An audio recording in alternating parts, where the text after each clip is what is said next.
There we go. Any minute now. Almost there.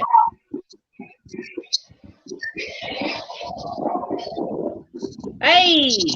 Hello, everybody. Welcome. This is the Terror from the Deep Stream. Guys, I am being joined today by my good friend, Soulless Trenchcoat, Trenchy, and my good friend, Marty, the Trash Picture. So, Hello. yeah.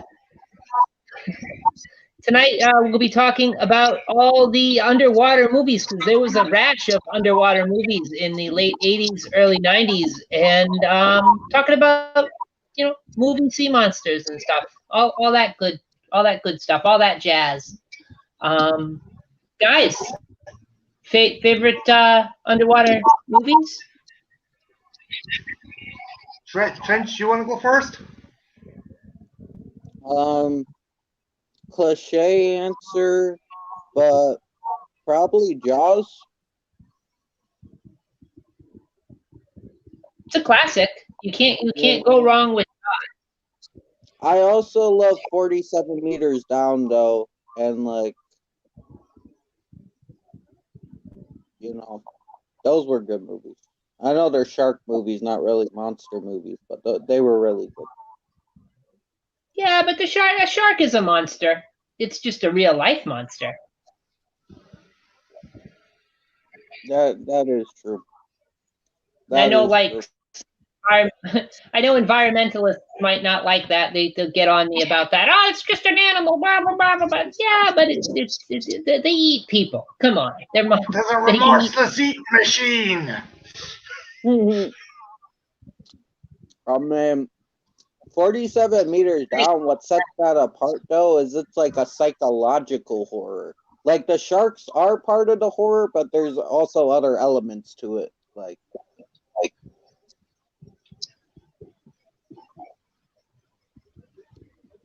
that's always good when they get psychological, Yeah. Like Marty, the favorite underwater movie? I have a couple, and they influenced a more recent one. So I loved. I'm going to go into a bit of a diatribe, if I may. So you probably noticed mid '80s, early '90s, there was a bunch of kind of highbrow sci-fi horror movie set underwater because Alien was so popular, but a lot of directors were like, I want to replicate Alien, but I don't want to set it in space. What's the closest into space? The bottom of the ocean. So then you've got the likes of Leviathan, you have Deep Star Six, you have a couple others, and they all kicked ass. But there was a new one that came out, and it showed me two things. You can still do a really cool high concept sci-fi horror based underwater, and it also taught me that Christian Stewart can act the fuck out of a role. If you haven't seen it, Underwater kicked arse. I will rave about it till the cows come home. Its aesthetic is like something out of the 70s and 80s. It's obviously an homage to Alien, but also an homage to the likes of Deep Star Six, to the likes of Leviathan. Like the interior of the Orca base and the particular bases have like wood paneling lockers, and they've like ping pong tables, and they've little toys left around, and like the equipment they use is big industrial kind of flare guns, and like they don't have, obviously they're underwater, so they don't have like particular weapons, so they have like bolt guns and rivet guns for putting down. And I like the whole aesthetic, and it was a really nice. Again, sorry for going to diatribe. It was a really nice throwback to the yesteryear of the highbrow kind of sci-fi, underwater sci-fi horror of the 70s, the 80s, and early 90s. So Underwater, definitely check it out. It's a dope movie. Oh yeah, it sounds good. Oh, sorry, Trench. Oh no, my bad, Ethel. You go ahead. No, you go, you. No, I'm just saying it was dope. Oh yeah, like I didn't happen to catch that one. I've seen the trailer, so that's where the monster sort of looks like the creature from the Black Lagoon a little bit around the edges. There is. I don't want to spoil it because when you find out who the main kind of monster is, you're like, oh, this went up a fucking notch. I don't want to spoil it for anyone. Just watch the movie. That's all I'll say. Oh, sweet. So you'd say it was more of a callback to that spree of films that came out that late '80s, early '90s underwater. Yes, and also if you're a fan of Lovecraft, that's all I'll fucking say. If you're a fan of any of Lovecraft's kind of early underwater monster stories, you'll like that as well. I've said too much. I'm gonna fucking back off. Oh, I think I know what the big bad is. That would be so cool. Hopefully, that's what's going on with that. But um, but yeah, like I thought like we'd talk about all these underwater movies, and I had a few that I wanted to highlight because they sort of they make up that group of 6 films or so that came out in that time frame. You mentioned Deep Star Six, which what a great movie that is. Like I didn't expect it to be as good as it was when I went into it. And of course, this was 1989, directed by Sean S. Cunningham, who was the director of Friday the 13th and the producer of Jason X. So Yeah. that's kind of cool. Also, fun connection there.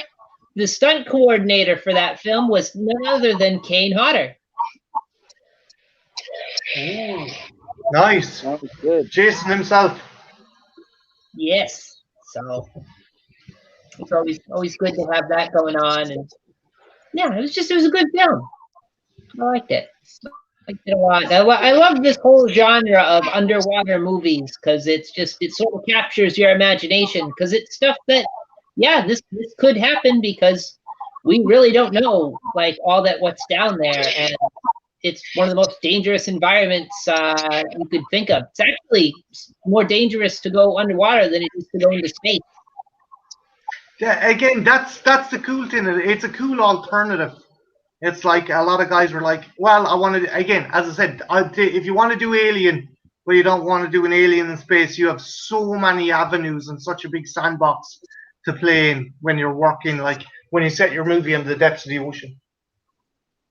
Yeah, and it's like it's like basically it's a trope, it's a genre that you can do anything you want, and it still gives you all the limitations you would have if you were doing a space movie because like there's no oxygen out there, so you need special equipment. It's all that pressure, so you need special equipment to be crazy creatures because it's like in space, you don't know what's out there, you don't know what's down there. Yeah. It's down there. It's a kick-arse kind of venue or setting for a horror movie. Oh yeah, and I mean we had that movie. We had of course The Rift, which was that movie with the toxic seaweed. I don't know if you guys remember that one. Is that which one has Arlie Army in it? That's this one. This one has Yeah. Arlie Emery and friggin' Jack Scalia. Yeah, and this was done by the same guy who did Supersonic Man and Slugs. Guys, you've seen Supersonic Man, right? I haven't seen that. I have seen Slugs though. I've seen Slugs. Oh yeah, you should check out like if you like Puma Man, you'll like Supersonic Man. Oh, It's in the same Puma Man. Don't mess with Puma Puma Man. Man, the superhero in a poncho and sensible slacks.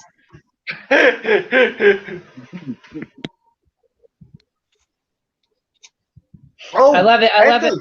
it. Oh, Yes. sorry. Just in Deep Star 6, did you obviously recognize the Star Trek Next Generation connection? Matt McCoy. Yeah. Yeah, just It was a fun. Was Miguel Ferrer ever in any of the Star Treks? Actually, He might have. He actually. I think he was. I think he was an alien in Next Gen at one point. But I'd have to look it up to be sure, because I don't want at to this see stage, give wrong. it'd probably be easier to list the actors who haven't starred in Star Trek than the ones who. I mean,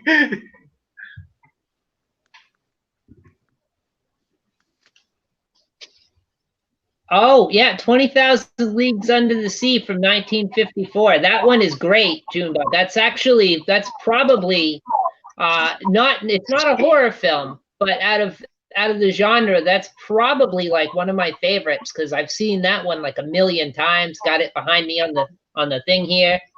Good film. That's is that the actually. one with Kirk Douglas from Disney? Yeah, it's got Kirk Douglas in it, and it's also got James Mason from North by Northwest, and Peter Lorre was in it from Casablanca, guys. Play it again. Fun thing about that, since we're on 20,000 Leagues of the Sea, fun thing about that was originally supposed to be animated. But the art director and production designer Harper Goff was so excited about like the ideas and stuff that he was pitching to Walt Disney that he's like, no, we should do this live action. And he was so excited about it. Walt was like, yeah, you know what? Let's do it live action. So it became a live action movie right there on the spot. That's dope. It would have been interesting to see it as an animated movie as well. No, not that the live action one wasn't good. I wonder back then, because up until then they had mainly done kind of just fairy tale stories, but that would have been a very kind of heavy action story to do, which is cool. I'm kind of glad they didn't. Captain Nimoy would have been an anthropomorphic dog, and like it wouldn't have been the same. Like in Baloo the Bear would have been the template for Kirk Douglas. Can you imagine Kirk Douglas voicing a bear? Actually, yeah, good. A fun fact about. Oh, sorry, Trench. Go ahead. Oh no, go ahead. Oh, okay. Well, I was going to say, fun fact about Kirk Douglas in this movie.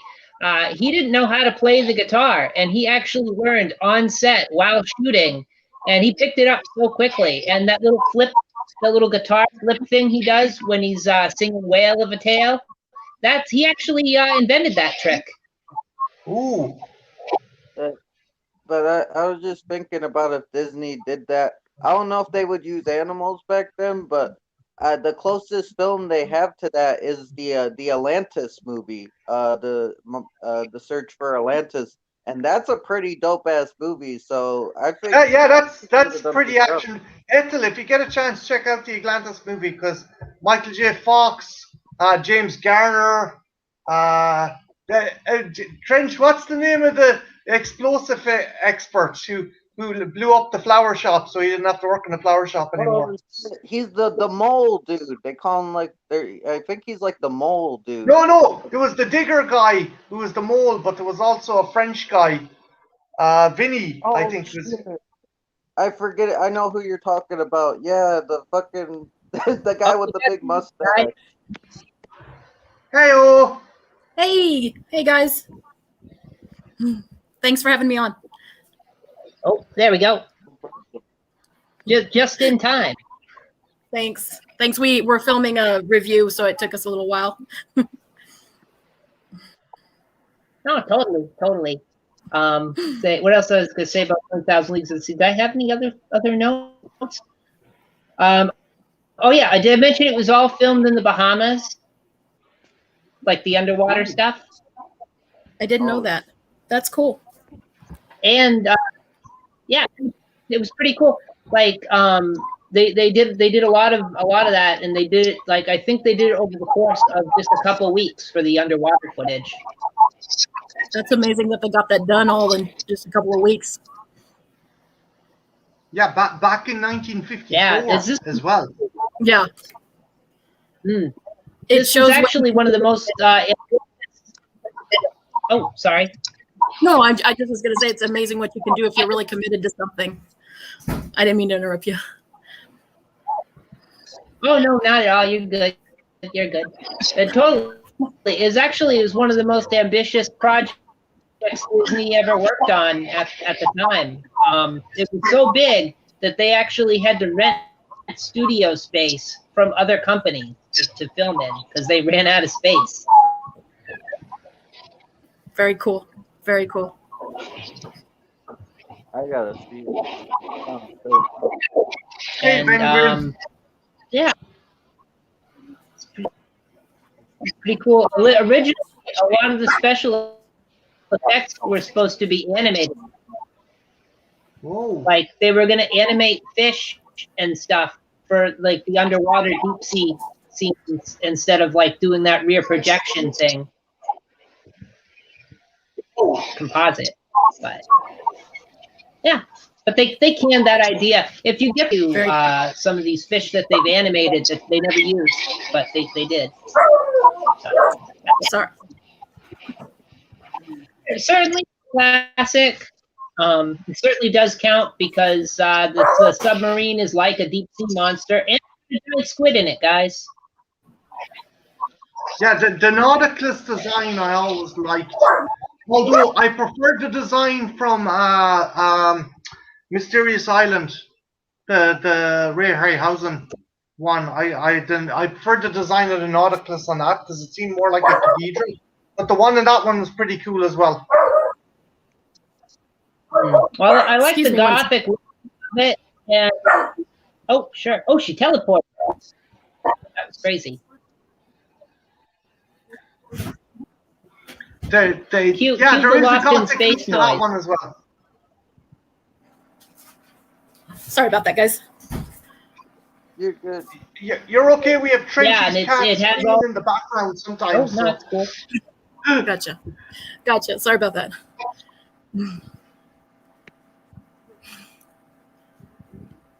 But yeah, it's I think when they designed him, when Harper Goff designed it, I think he based a lot of the appearance, the like the shape anyway of the Nautilus on a sturgeon. Because if you look at the back quarter of it, it kind of looks like a sturgeon. Gotcha.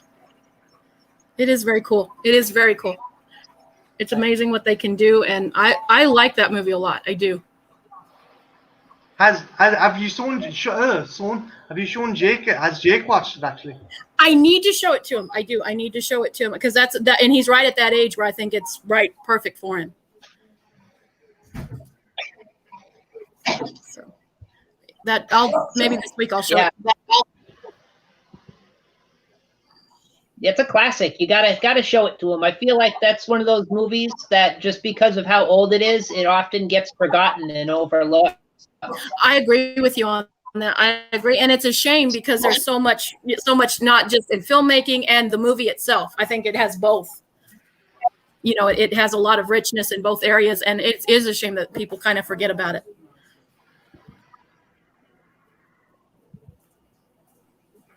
Yeah, like all the special effects. While there's some of that squid. I think they're really neat, like the old timey special effects. I think they're very neat. I think I admire them because they had such little to work with, and so you got to admire the ingenuity they had. They they did include some animation in this. I forgot to mention the scene where the natives are swarming on the deck of the Nautilus, animated frame by frame lightning that they've had Disney artists go in and animate the lightning. That is cool. I did not know it was Disney artists that did that. Yeah, I did not know that. Very cool. Very cool effect, and I always liked that as a kid because I'm like, oh wow, that looks so real. I mean, of course now it's like, it's not that realistic, but it still looks cool. I think it still has a real. I think it. I mean, you can tell it's definitely of its time, but I think I don't know. I'm pretty impressed. Like it still impresses me. Like if something is done well enough, while the technique might age, it still clings to your imagination, and it still resonates as that's fucking cool, despite kind of like being the effects being dated. If it's something special, it'll transcend that. For sure. Yeah, I'd agree. Yeah.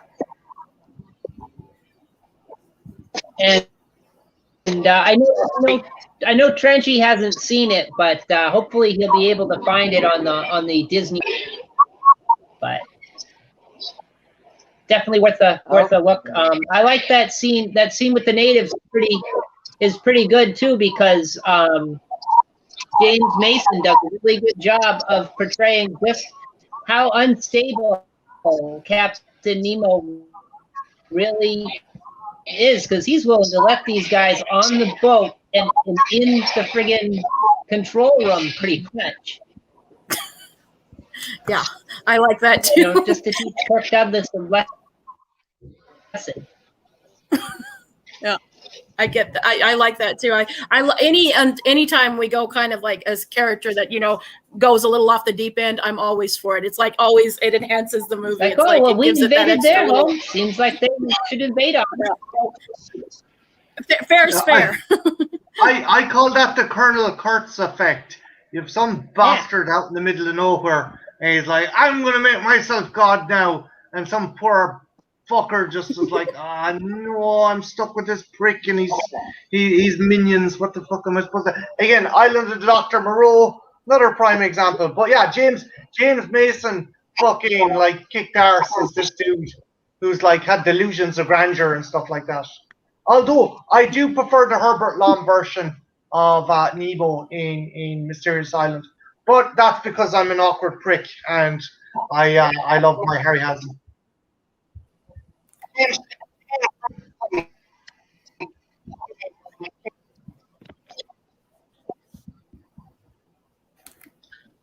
Trenchy, it's on Disney Plus and you can watch it if you have it. Okay, I will. No, it's a good film. On the list.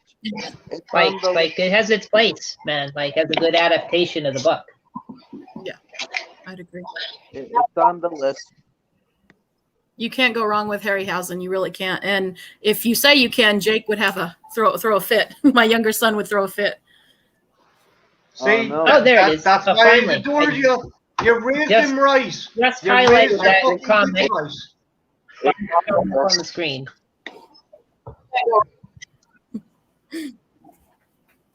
No, I agree. Like Clash of the Titans is one of the greatest movies of all time, in my opinion. Yeah, it's an amazing for the time period. Mm-hmm.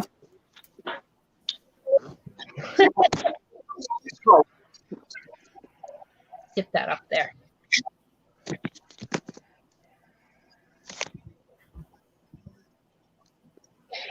Yeah. That Kraken effect is pretty good too, and that would count under the topic too, because that's from the ocean. You're right. It does. It does. I didn't even just think unhighlighted it. Jeez. The Kraken in that one actually reminds me of a guy my dad used to give a lift into town from Kilmaley. That's this fucking weird, almost fish-like looking bastard. He didn't have multiple arms, but he definitely looked like the Kraken.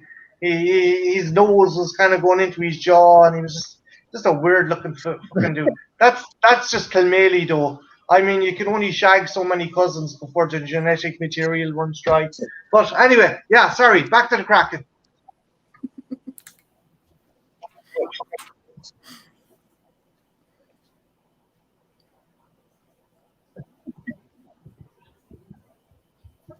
It's all good. Oh, before we totally leave the subject of 20,000 Leagues in the Sea, I just want to point out that it was directed by Richard Fleischer, who did Soylent Green and Red Sonja and Fantastic Voyage, which isn't a deep sea movie, but it's got a little sub in it. I'm not mention it. it does. It does. I love Silent Green. That's like a favorite of mine. Does.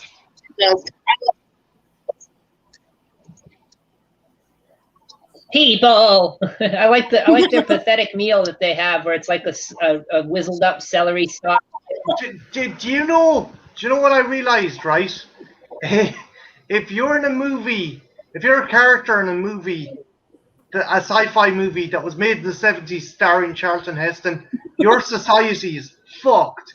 Doesn't matter if it's monkeys, it doesn't matter if it's vampire lads fucking going around in dragsters wearing cloaks, it doesn't matter if it's lads fucking making vegetarian chocolate bars out of people. You're just fucked. Don't star in a movie with Charlton Heston in the apocalypse in the 70s, because you're screwed. And society is screwed. Sorry, I just had to put that in there. Good point. There's no escaping the doom of it all, you know? Charlton Heston was like really another one. Like, we only think of him for like Planet of the Apes, but he really did bring a lot of great movies. And you're right, he wasn't exactly a lucky one. If you were in, a sci-fi movie with him, you weren't very lucky. But he did. Jen, let's be honest. The movies he was in, no wonder he had the slogan, "You'll have to pry it from my cold dead fucking hands." Yes, because you caused the apocalypse, you prick. Well, in one movie, it was those damn dirty apes. Yeah, and he not only did he have to deal with mutants once, but he had to deal with them twice, because he was in Beneath the Planet of the Apes for a few minutes, and yes, there were mutants he had to deal with there. I know. I actually like those movies too. Like, everyone only remembers the first one. I like all the others as well. Hey, Jen, if you get a chance, check out Ethel done a wicked video. Ethel, what did you title it? And sorry, I'm cutting across you. No, it's the review of the Planet of the Apes. I'll definitely check it out. I bet it's awesome. I bet you bring a lot of good points. Yeah. I get up there and I talk about basically the first original run of the movies, plus the animated series, plus the short-lived TV series, which also starred Roddy McDowall. Yes, it did. I loved all of it. I would love the toys. I would like the toys from the 70s. Yeah, it was such a great thing. Like, I'm glad that it still exists today in some fashion. Never be as good as it was in the 70s, but no, great. I'd agree. Well, you don't have Rodney McDowall or Charlton Heston, and right there, that's a big minus. You don't have those great actors. So. Yeah, and like now it's more about like, oh, look how realistic we can make these apes and stuff. But it's like, yeah, but they're supposed to be like people. Like, away from that. You're missing the point, kind of. Jen, we didn't have Charlton Heston. We didn't have Roddy McDowall, but we had Mark Wahlberg. No, okay. Mark. No, I will not hear. I love that movie. I I don't care. What, you even Abraham Lincoln? I don't care. I love it. I think it's a fun movie. I think that movie gets way too much shit on. I'm not saying it's like the original. It's kind of like, again, a Rob Zombie. And I'm sorry if we're getting way off the theme of the show, but I will not stand and hear you besmirch the Mark Wahlberg movie.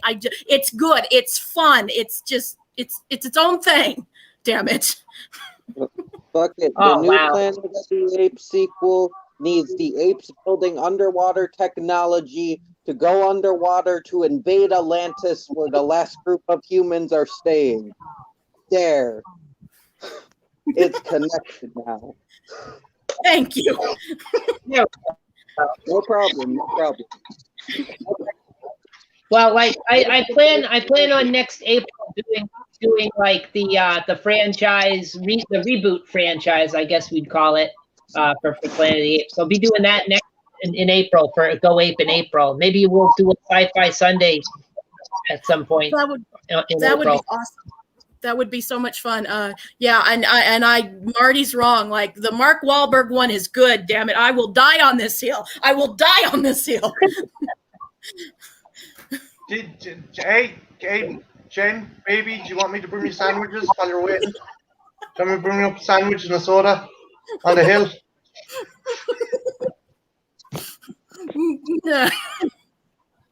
Oh, I'm going to pay for this later on. I am so fucking paying for this later on.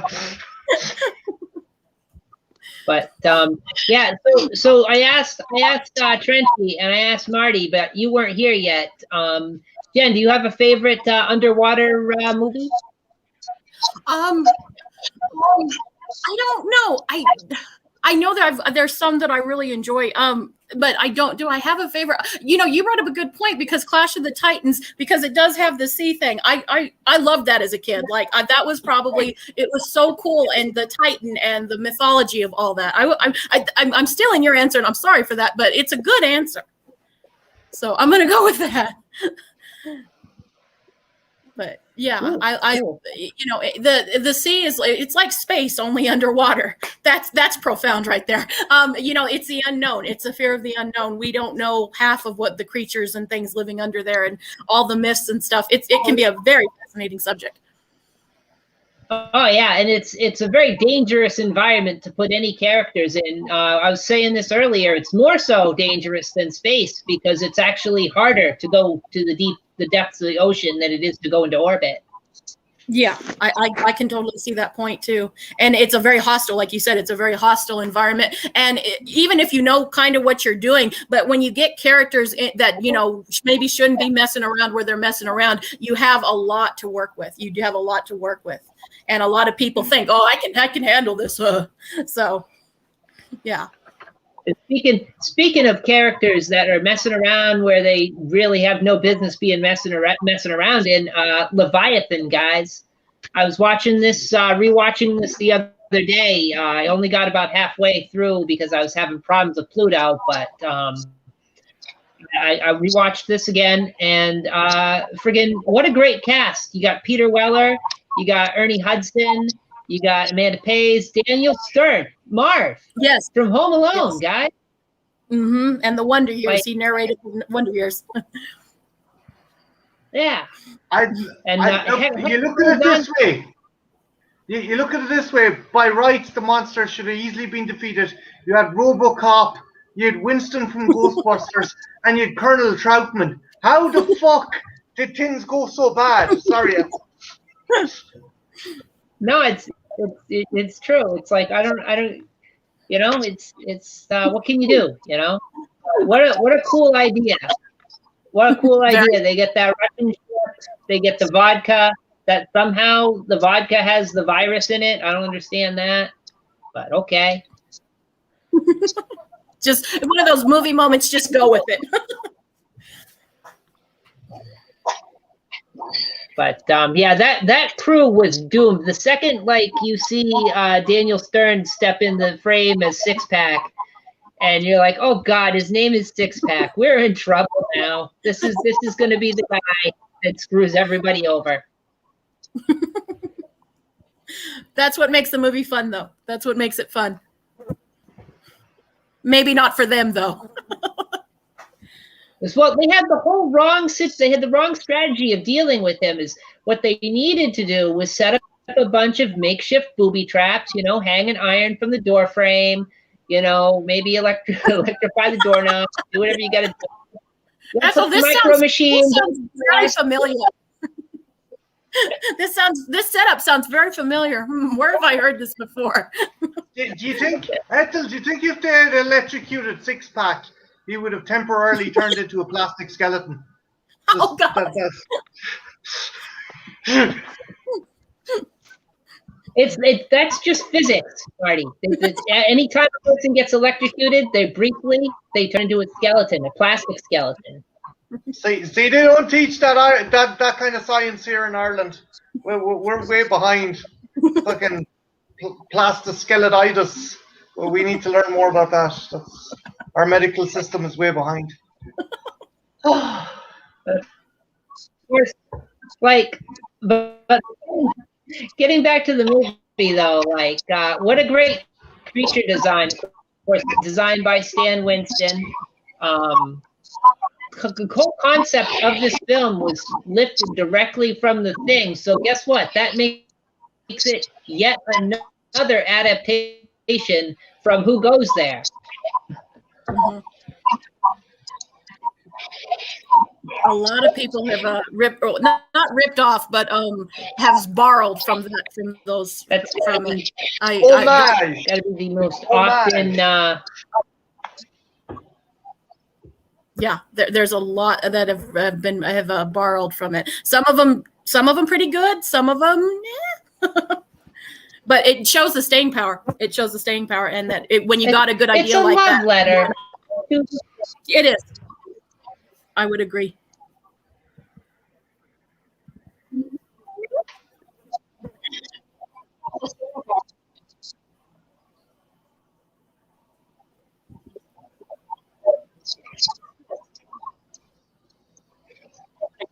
Yeah, it's a good idea for a movie, and bare bones as it is. You know, you've got the monster from within. It's not out there. It's in you. The monster is in you. Yeah, and those are always the most terrifying kind of monsters. I would say that that's the most terrifying kind of monster.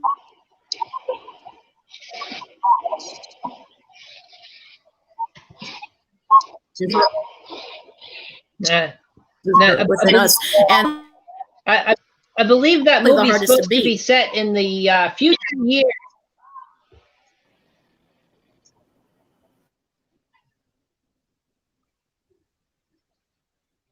Okay.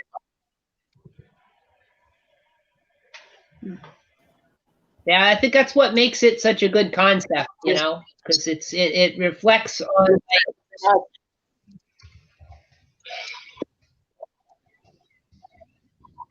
Yeah, because you don't know where it is.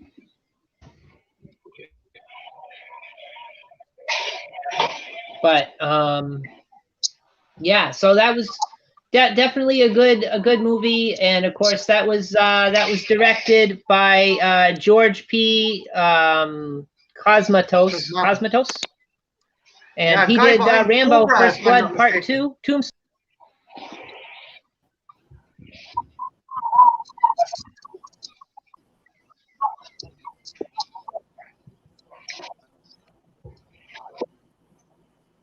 Yeah, Cobra, and Tombstone. I feel like I got a wicked lag going on, guys. Sorry about that. Nothing I can do about it. It's no problem. You're good. You're good. But yeah, it's great film, great cast. You got Meg Foster in it.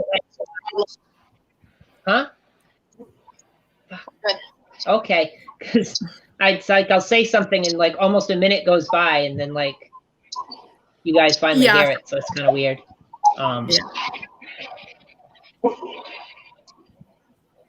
But yeah, it's got Meg Foster in it as Miss Martin. She was in They Live, Wally, and she was also in Masters of the Universe as Evil Lynn.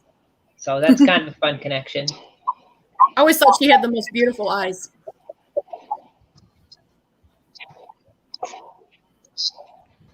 Yeah, and you got Michael Collins.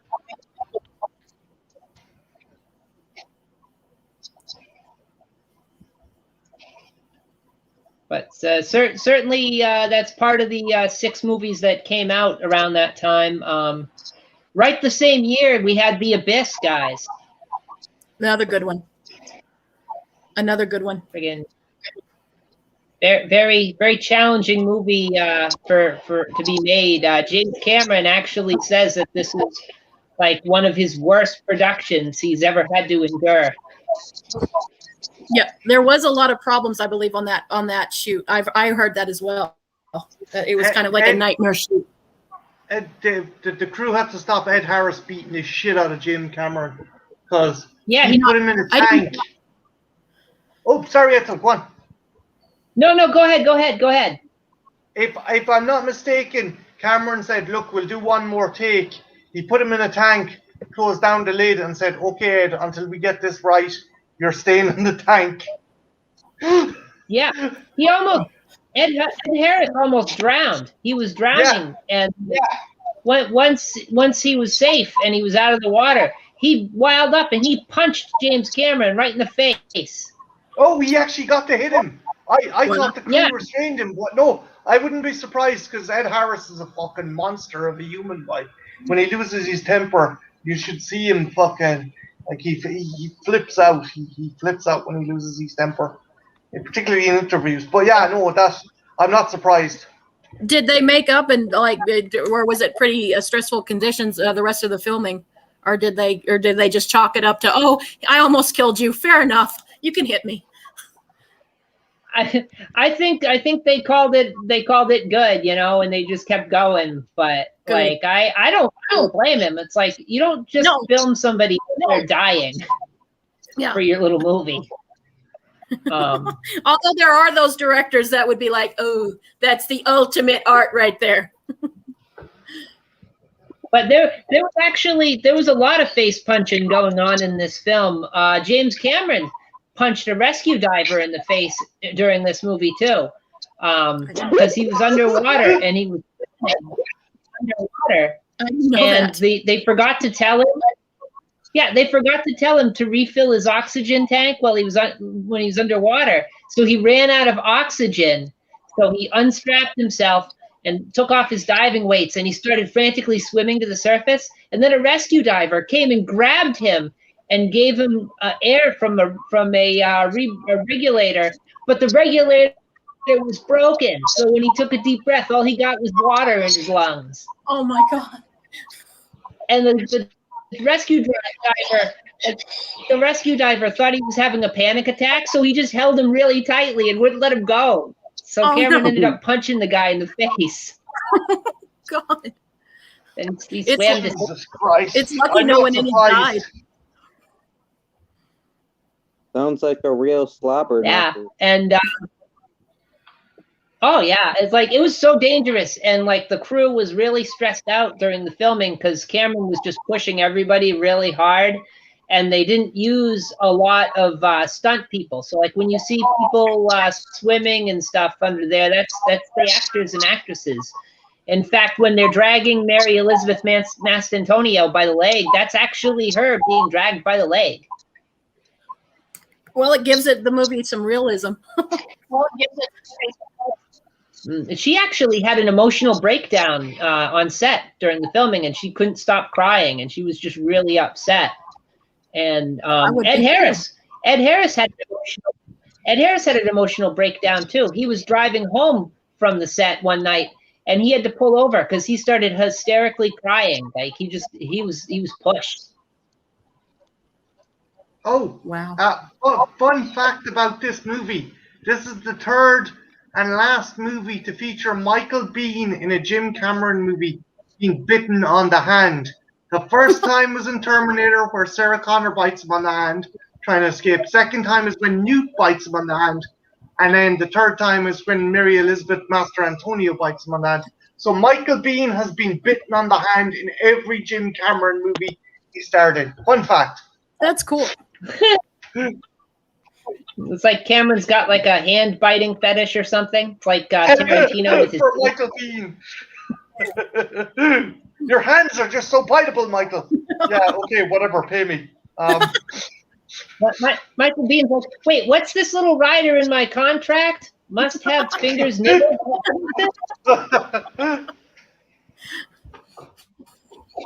But is fun. Another fun fact about this movie, approximately 40% of this is filmed underwater. So that's kind of cool. That is. It's also kind of astounding, like they could do that and get so much of it filmed underwater, especially at the time period.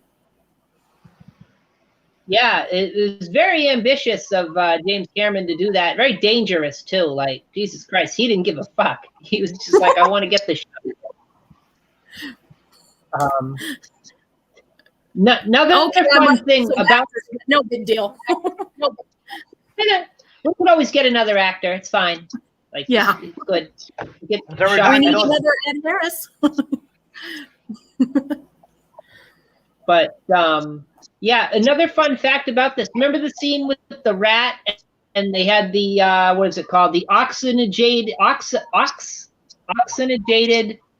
I'm not saying that correctly. Oxygenated, whatever. However you say that. I get it. It was an artificial form of the fluid that's in the amniotic sac as a baby that helps you breathe. I think that was the idea, what it was supposed to be. Yeah. Yeah, that's actually what it was. That was real. When they put the rat in that goop, and it was actually breathing. And the only reason they cut away from that scene to show the actors was because the rat was so scared that it actually, defecated in the water, and they didn't want that on film. That would have been awesome. Trent, you want to see that poop?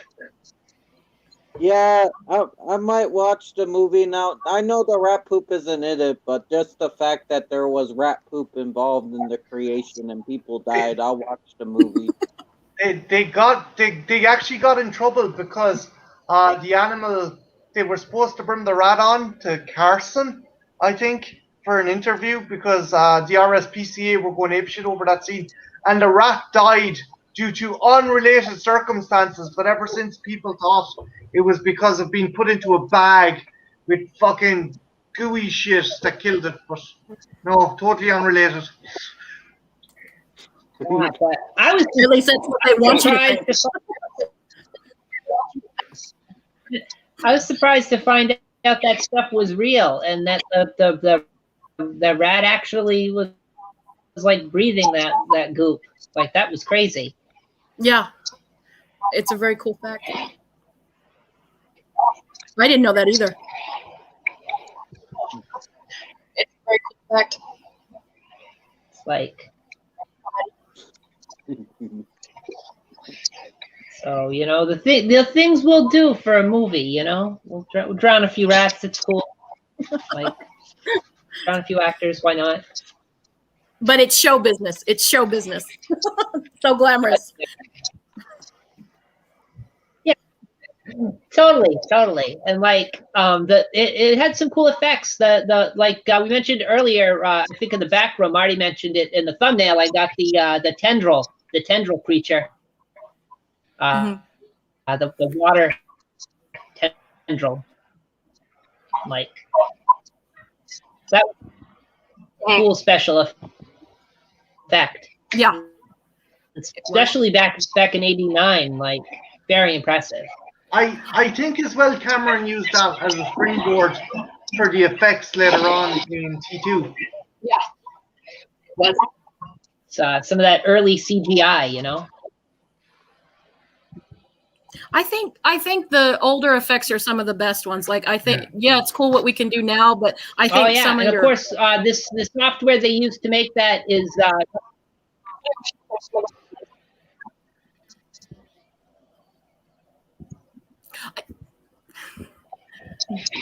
Go ahead. Oh, I was just saying that there's I think that you can't beat the old special effects. Like sometimes the simplest is the best. I really do. I think that they're way cooler than. It's cool what we can do now. I'm not like dogging on what we can do now, but I honestly think that it's a lot better the old way than the new way. Oh yeah, and it's back in the older times of filmmaking when this stuff was brand new. They didn't overuse it because they didn't have as much confidence in it. So when you saw it, it was more believable. You weren't looking at it for like 20 plus minutes at a time. Yes, I would agree. Yes. Jump in. My chair. Okay. My chair. Sparky's just came in.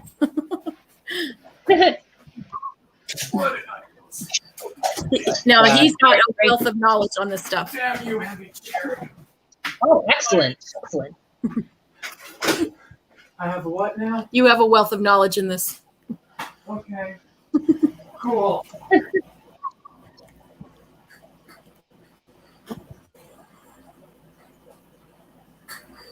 But yeah, it's a very, very, very cool film. Uh, very stressful film to make, even for Cameron. So, you know, Yeah, yeah. Even though he almost It killed happened. some people. I did. Yeah, you know, they've had a few fist fights, almost killed some actors and actresses, You know, but you know, you got to do what you got. exactly. It's all for filmmaking. It's all for the art. We're talking about Werner Herzog. No, we're actually talking about James Cameron. Oh, yeah, he also tried to kill some actors. Say hello to everyone. Hello. I still think the rat poop should have been shown. You know, I didn't know like there was the fluid they used, and it was for like a baby, and the rat could actually breathe, but the rat pooped in it, and it. That's cool. What a way to come in. That's cool. Yeah, they wanted to spare audiences from the rat, you know, pooping itself out of fear, so they cut the acting. Trenchy says he wished they would have left it in. Sure, I would have been cool with that. Why not? Realism. Hey, if you're gonna make a movie, you're gonna have to expect there'll be some rat feces in there. It's just one of those Yeah. things of filming. See, I'm always disappointed when there's not real feces in it. Am I right?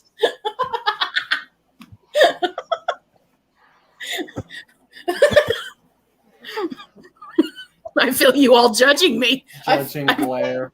I still love you. I still love you. But Jen, keep that shit to John Waters movies, okay? Don't fucking keep bringing them. Will do. I think they have some websites for that, but I'm not allowed to mention them here. Oh, they do. They're great. So I've heard. Judging look.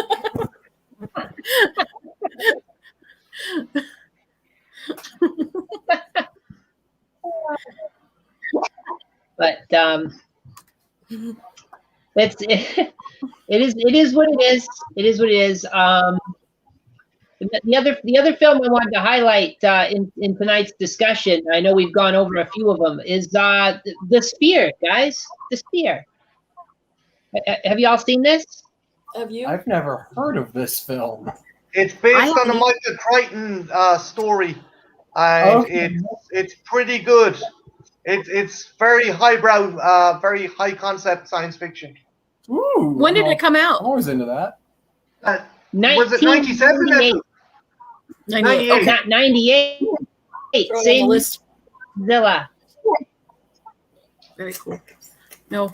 Ooh. I'm always in for a high concept sci-fi. It was directed by Barry Livingston, who did Rain Man and Wag the Dog. Okay. I know those two movies. Okay. Good portfolio. Which both very good movies in their own right, even though they're not science fiction or horror, but still very good movies. Yeah. Yeah, this movie, you got Dustin Hoffman in it. You got Sharon Stone in it. You got Samuel L. Jackson in this movie. Good cast. So it's got a great cast. Huey Lewis has a cameo in this movie, and Queen Latifah is also in this movie. Awesome. Do they use it? Do they contribute anything to the soundtrack?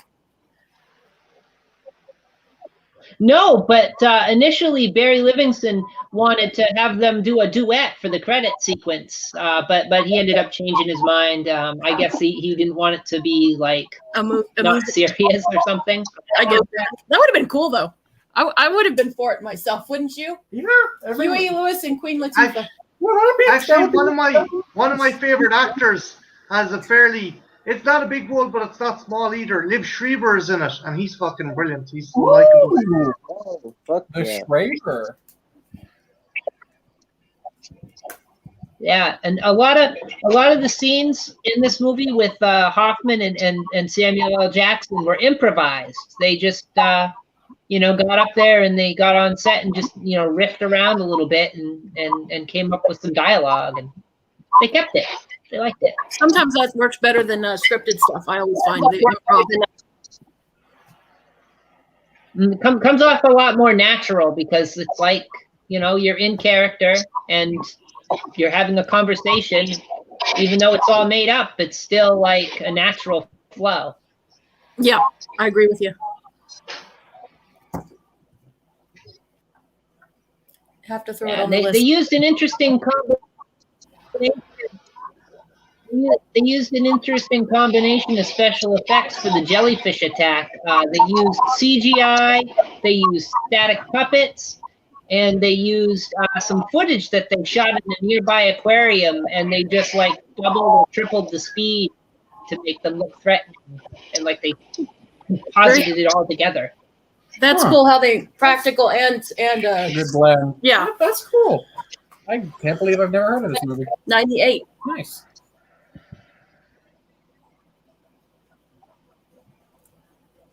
Yeah, it's pretty good. The premise is they're underwater because they found the ship. There's this odd object. It's like a ball of liquid almost. It's a perfect sphere, and they end up communicating with the sphere, and it's I don't want to spoil it, but it's very good. I Ethel, I always looked at this movie. Again, I haven't read the Michael Crichton book, but I always looked at this movie as his version of 2001: A Space Odyssey underwater, because you have this mysterious kind of fucking. The sphere to me is kind of like the monolith, and you have these people who don't really know what the fuck is going on, and just the environment is just as dangerous, like fucking space. Being underwater has its perils, and I think if you like 2001, you'll enjoy this. It's not the most action-packed movie, but it is a pretty damn good movie. A lot of parallels between the two. You've sold Yeah. me. I like the twist that it.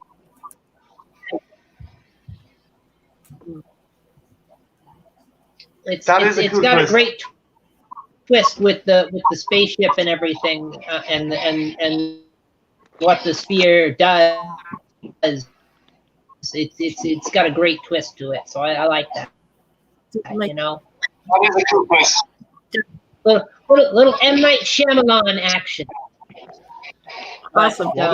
Originally the sphere in this movie was supposed to be chrome colored, like in the book, but they found that when they spark room, it would just look black, so they ended up going campaign. But I call it copper. Yeah. I get that. Very cool. We'll definitely have to check it out. Sounds good. Yeah. Yeah, it's fun. Like I had a lot of fun watching it, and I like it. And if you pick it up on DVD, sometimes you can still find it in the old snap case. The really crappy Snap. The worst cases. Well, paper. Bethel was it mainly Warner Brothers that done that? Because I have a bunch of them, and it seems to be all Warner Brothers releases. I have the Wild Bunch and Mission to Mars and shit like that.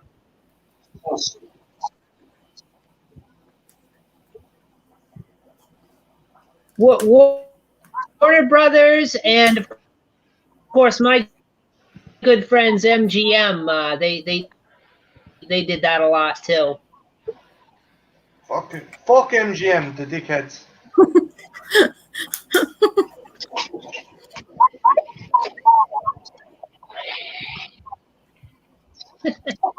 Yeah, it was cool. Very cool concept. Very good underwater movie.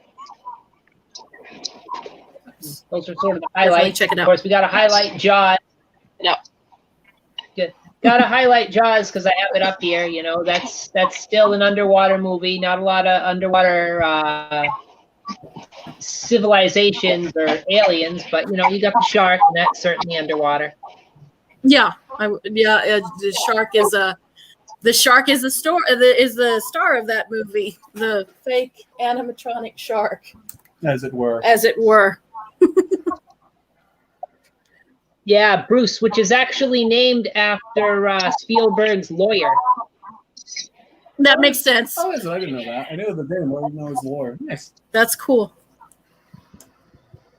How do you feel about Jaws? Yeah, It's a good movie. It's a classic. It's not like it's how I feel about most Spielberg movies. It's a great film. It's a classic. I would not say it's in my personal top favorite films of all time, but I really like it.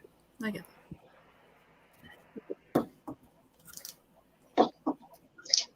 here's to swimming with bow-legged women.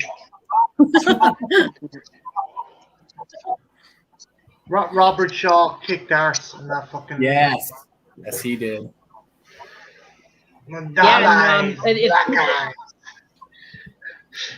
If people haven't seen it, Marty did a good review of the sort of throwback figure they did for that, where it's like old school style. I got me a little Robert Shaw, and he's got crushed beer cans and everything. It's brilliant. That's great. You need the beer cans. That just is the whole thing of it.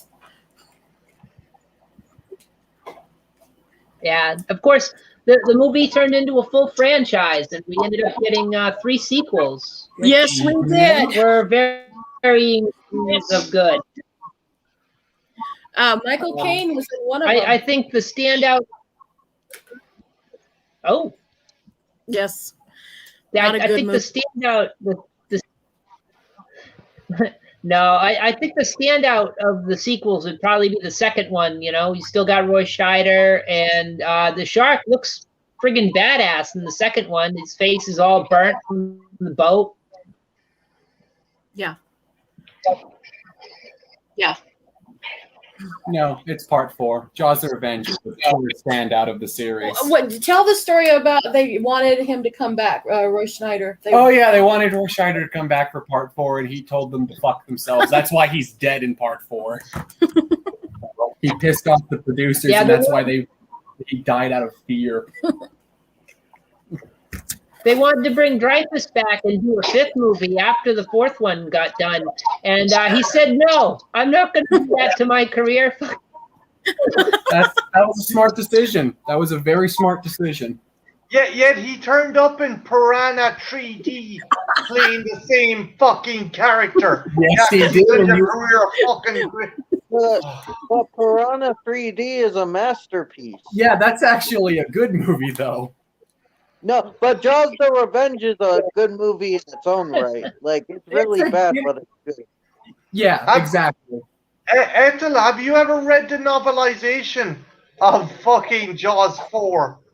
Wait, what? There's a novelization of it? I didn't know. Sounds amazing. So in the novelization, a voodoo priest is controlling the shark to kill the locals to help his drug trade. And it starts off... Why wasn't that in the movie? Oh, it was going to be. Yes. It was going to be. And it turned out that Michael Caine's character was smuggling drugs for the voodoo priest. And then he decides to switch sides to protect Lauren Gray, because it turns out Brody's son and Brody had been investigating the voodoo priest, and he'd been sending the sharks the whole fucking time. Okay. That's why, Christian, that's why it's called Jaws: The Revenge. Okay. Did the voodoo priest have a pet lion, and that's why the shark roared like a lion? Because maybe. the lion... I don't know. Maybe he also filled the fucking shark with gasoline, and that's why it exploded when they got hit by the masthead of the boat. Okay, had they kept that in the movie, that would actually have fixed some writing issues with it, though. It would have been stupid, but weirdly, the movie would have made more sense. Wow. If you can, that and it seems to be part 4s that always have that and Halloween 4 have the best novelization adaptions, as Halloween 4 has inner monologues of Michael, and you get to see hear his inner working thoughts. It was the same writer who, if I'm not mistaken, it's the same writer who done Halloween 4, done the adaptation, the novelization of Jaws 4 as well.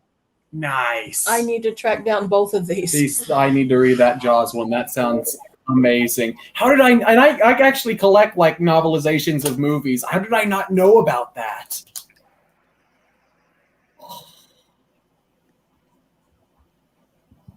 Hell yeah! It's like it's crazy. It's a good, like it's a good bad movie to watch.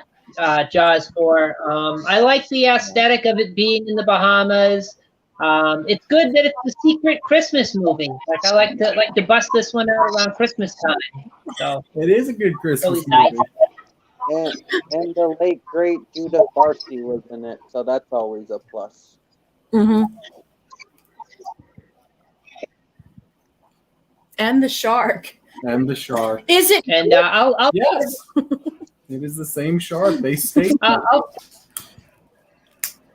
I'll forgive Mrs. Brody's psychic connection to the shark. I'll forgive that, and I'll also forgive that horrible editing mistake where they're talking about seeing the shark before they actually see the shark in the movie. If you know, I hope you know what I'm talking about. We do. Yeah. Like, I forget she has a. every time I watch it, every time I watch it, I'm like, how did they do that? Like, fix it. Like, they've released this movie 1,000 times. Fix it. Re-edit this so that it's in the proper spot. Fix it. Release the Snyder cut of Jaws 4. Free that. Free the Snyder cut of Jaws 4. Oh my god. And we'd all buy it. Oh, I would super buy like a fixed edited for a new edition, like re-edit of Jaws 4. That sounds amazing. Throw in some extra cuts of the snails. Gotta love those snails. Exactly. Yummy. Longer submarine attack. Oh god. Oh, I'm having flashbacks from our review. Oh boy, that was a fun one. More footage of Michael Caine not giving a shit. Apparently, he did the movie so he could buy an extension onto his house. Yeah. And he got a free holiday out of it. So Yes. Michael Caine is notorious for doing that shit. Like, that's why he almost never says no to a movie. He just will always do a movie because he will get paid a good amount because he's Michael Caine.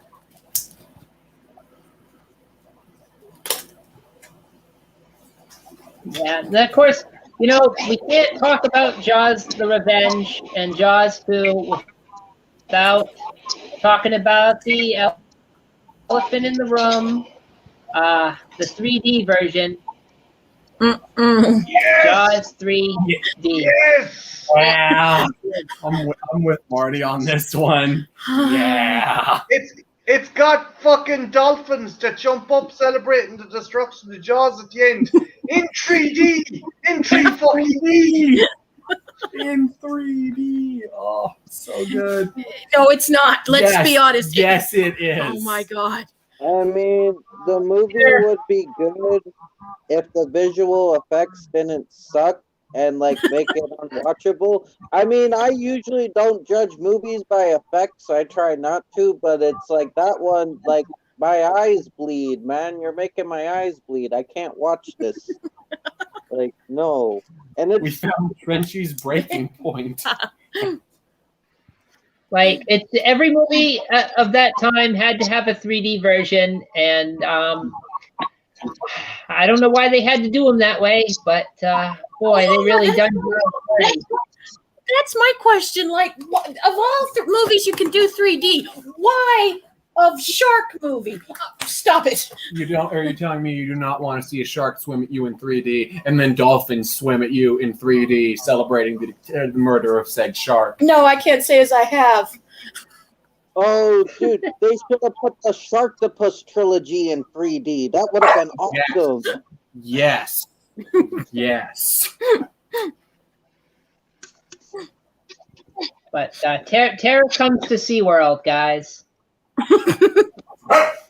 AKA just SeaWorld. Yeah, it's just a big thing for SeaWorld, really, isn't it? Like a big commercial. Oh, basically, Yeah. Which has not aged well. Oh. They should have, like, what they should have done is they should have done it differently and had the sharks swimming around inside the park at some point, like after it breaks in. Like, they should have done that. That would actually be interesting. Yeah. Like, we had to wait till, what was it, 2000 or 2001 for, like, Deep Blue Sea to see that happen? I like, again, Oh, Deep Blue Sea. the thing is, the premise is solid. The premise is solid. It's just the effects, I think, that hobble the movie. Although they do make them incredibly Yeah, we enjoyable. all give Friday the Some of the silly themes.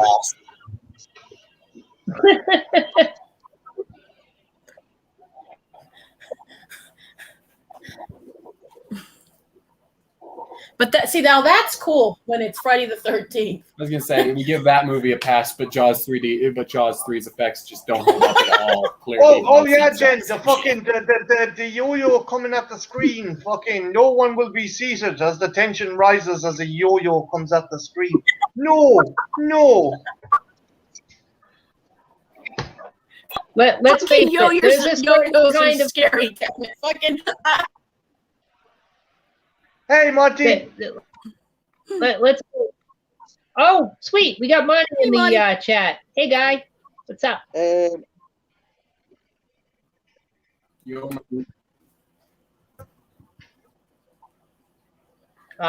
But let's be honest, guys. There's a certain kind of movie goer they make these 3D movies for back in the day, where they might be a little bit easier to entertain because of certain substances that they may or may not have ingested or smoked, and a yo-yo will be interesting to them.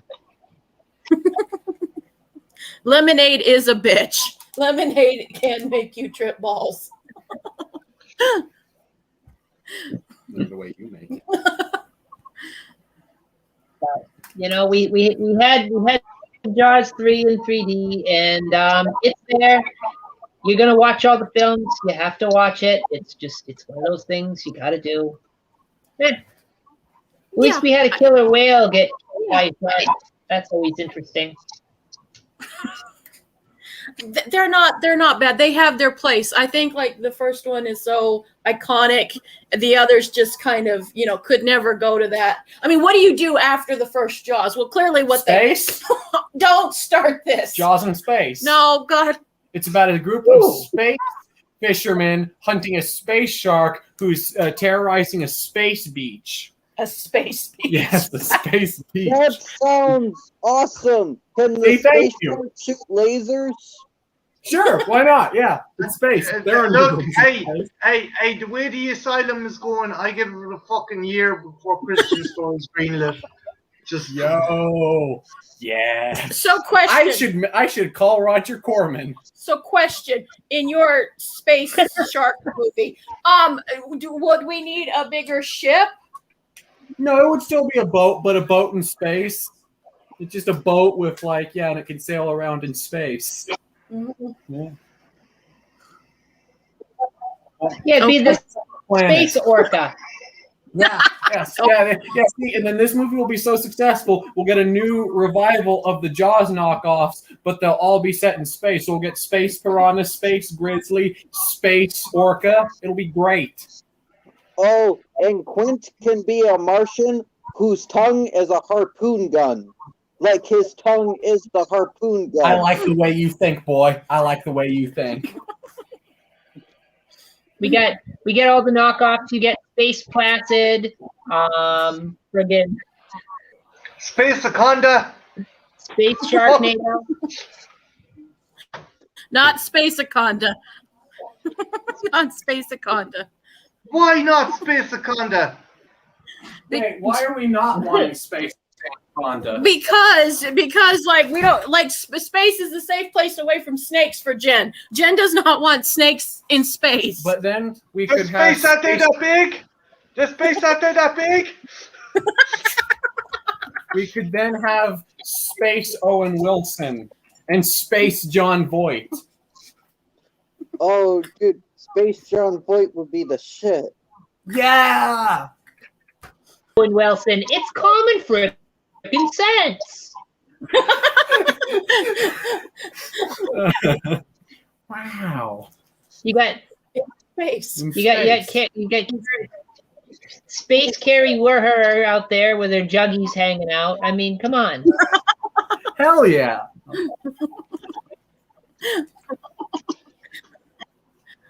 I could see it. I could see it. Snakes on the space shuttle. Okay, Monty. Okay. We had snakes on. How did they not? We had snakes on a train and a submarine, but not space.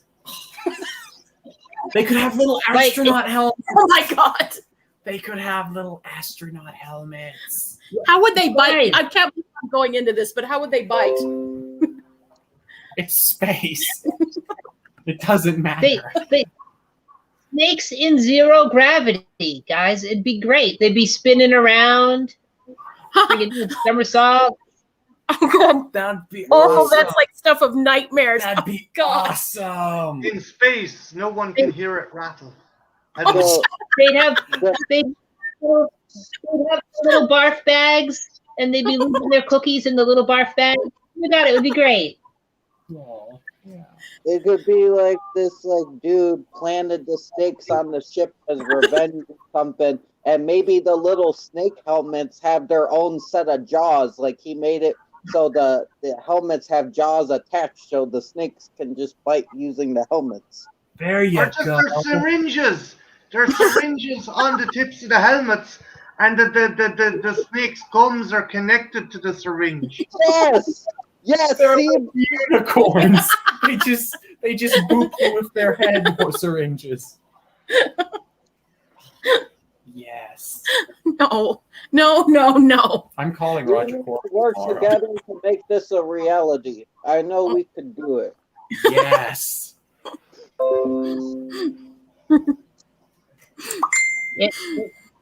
It's a great idea. I think we need to green light this. Let's get it in there. One of the bigger studios can handle it. Be awesome. Hell yeah. See you later, Monty. Enjoy the wrestling. Great Rusty Monty. Wrestle. Good night, Monty.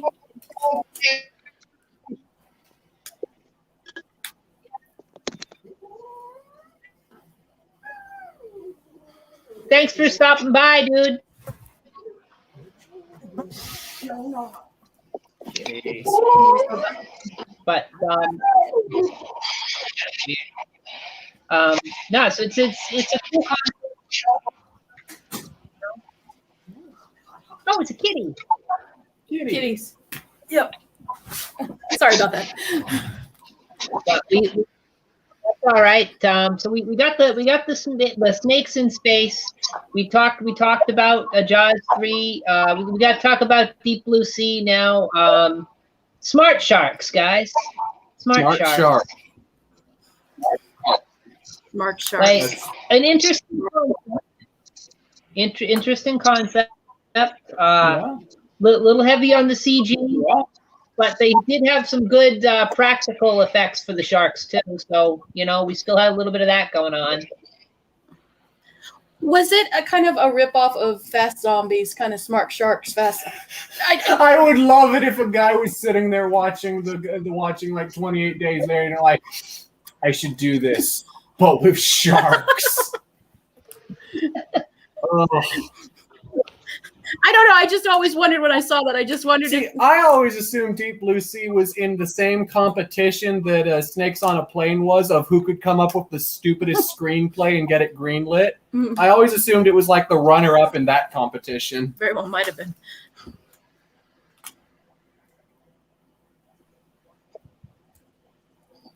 Of course, we had that great theme song from the movie too. I'll always remember it. It's the thing that taught us that that what was it? Was it Ice Cube? His hat is gray like a shark's fin, and that's like the most important part of that whole song. I forgot how stupid that song was. That song is great. I did like the way actually, but via pure serendipity, the test audience thought Saffron Burrows' character was such a bitch that they requested that she die instead of LL Cool J in the end of the movie, and she was supposed to be a love interest to Thomas Jane, and they were like, no, she's a bitch. She caused all this. Fucking eat her.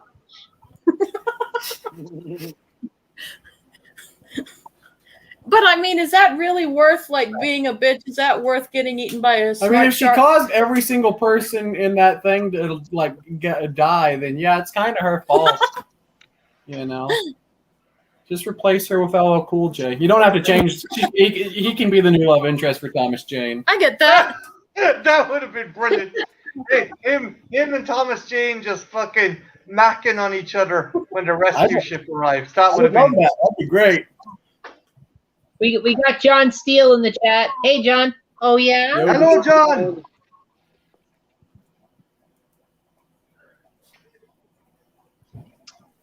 But, yeah, you know, and we got a sequel to that, too. We got a sequel to Deep Blue Sea. Who would have thought? The Smart Sharks are back, guys. 3 sequels to Deep Blue Sea. Yeah, we did. Remember one came out last year? I haven't seen it. I haven't either. I just know it came out. I wonder if it'll hold up to the high standards that have been set. I can only hope. Apple, you cannot top the brilliance that is Deep Blue Sea. You will never top the genius of that movie. For all its ridiculousness, it is a fun movie. I mean, I remember seeing it in the cinema. Oh, cool! Samuel Jackson's going to save the day, and then, oh fuck! Okay, I was not expecting that. It's again the Shyamalan surprise. They did that because they couldn't afford to keep him in the movie. He was too expensive. That's great. The people will see it. Samuel L. Jackson's in it. We can't afford him. Well, we can afford him for 15 minutes. You're right. And 15 minutes of Samuel L. Jackson is going. Here. Yeah. 4. That right there, page 4. You get eaten by a shark. Well, it would have been weird if he would have been eaten by something else, but that would have been kind of funny. Like, you know, instead like a giant snake or something. But, yeah. So, a fucking tiger. A tiger just, oh shit, we got tigers now.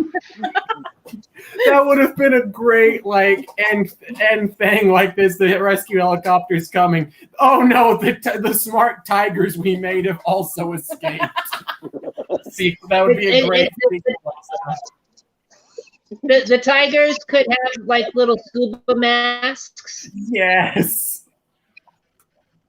So they're snorkeling, they're free diving. The sequel is one of the sharks fucks the tiger, and we literally get a tiger shark. Seriously, we literally get a tiger shark. That's an awesome idea. Like, that should have been in the Sharktopus. That should be Sharktopus 4. I was literally just thinking the same thing. We've had whale wolf. We might as well have tiger shark. Werewolf is awesome. That's the best. Werewolf is great. I'm not familiar with werewolf. It's a whale that's part wolf, and it fights Sharktopus. Oh, but the best part is he used to be a baseball player before he was turned into the werewolf. Wait, what? You're right. I understand hybridized animals, but how the? Okay, so wait, was this a werewolf? This guy was a regular werewolf, a baseball player that turned into a werewolf. No, whale. No, he wasn't a werewolf. What happened was he was a baseball player. Then he was abducted and turned into the whale wolf, which is a whale/wolf/shark thing. Yep. He's right. Can What confirm. the fuck? But What are he's they still, smoking at Corman's fucking Jesus? Fuck. and he was being controlled by an evil woman using magic. But then he found a way to murder her, and he got loose and he fought Sharktopus. But then he started to remember who he was when he went to the baseball stadium. Oh yeah, he does. Wait, what? How? Okay, how does that work, Sparky? Because like, Well, you know, your memory's foggy after you've become a werewolf and are being controlled by magic, but then you go play baseball and you're all good. but if you're a whale, how can you play baseball? I can't believe I'm asking this. Your mouth? It's one of the best. That and like Terracuda, that was a good one too. Oh, that was good too, yeah. I'm not well versed in these. You clearly haven't been keeping up with your Roger Eddie. Corman. No. You said,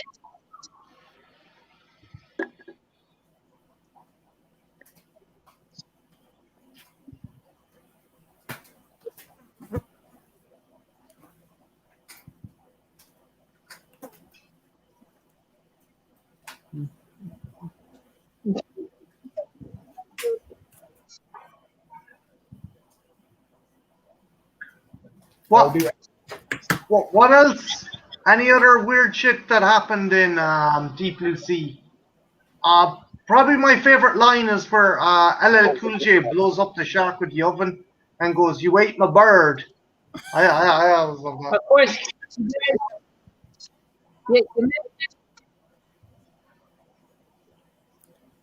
You mentioned Roger Corman, and we're talking about deep sea stuff. Like, you can't help but mention Lords of the Deep. Oh yeah, you can't. No, Have you seen that Corman film? I have. Oh, let me, Christian. Have you seen Lords of the Deep? Lords of the Deep. It's a Roger Corman. That name sounds super familiar. I think I have, but I don't That know. name sounds so familiar. Is this a mid-90s, like, Abyss-esque movie? I think. Okay, then I probably have seen this. I just don't remember it well.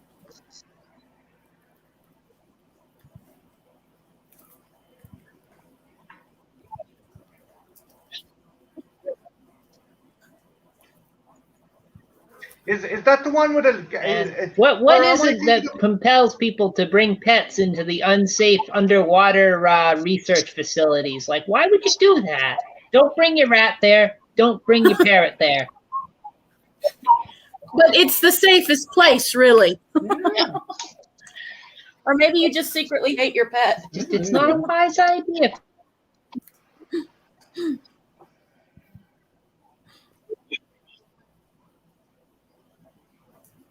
Is Lords of the Yes, Deep? they're like, underwater. Oh, sorry, Ethan. Is They're it a underwater. sci-fi or is it a fantasy movie? They're deep sea miners. They're deep sea miners, and they discover an ancient civilization under the water. Yeah, I've seen this one. I like 1 year I marathon through like all of the Abyss-exploitation movies from the mid-90s. Of course you did. Yeah. Well, what's your thoughts? It's a good movie. I mean, it's not a great movie, but it's pretty good. It's an average tier Abyss-exploitation movie. It's no Deep Star 6, but you know what is. Sorry.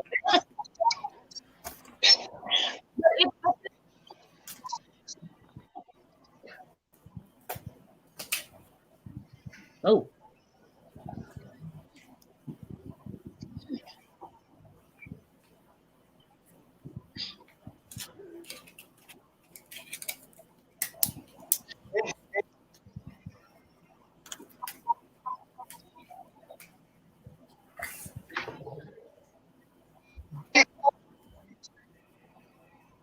Science fiction. Okay, so they find Atlantis, and is there people down there, or they just? Oh shit! Sorry. You guys are just here.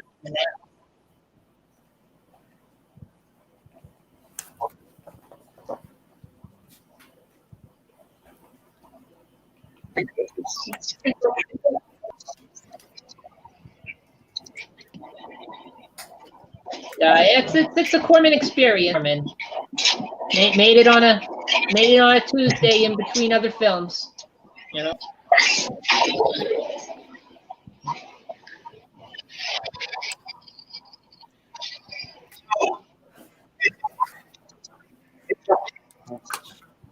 Is there any kind of cool creatures or wow, I think I'm badly or... out of sync, Marty, because like I like it's like you're responding to my Marty saying other things after that. It's weird.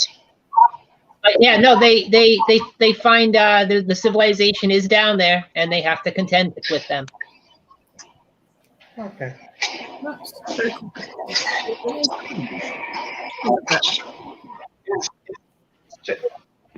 Jen, could you remember any standout moment or cool thing, or like? Nothing super spectacular, but yeah, it's a low budget ripoff. Yeah, I don't know. You kind of have to see it to really appreciate it. To get the full scope of things. Yeah. What would be something that stand out for you? I barely remember I remember the basic plot, and then I've seen it. But I don't remember most of the movie, honestly. Yeah, It's been a few years since I did that Abysploitation marathon.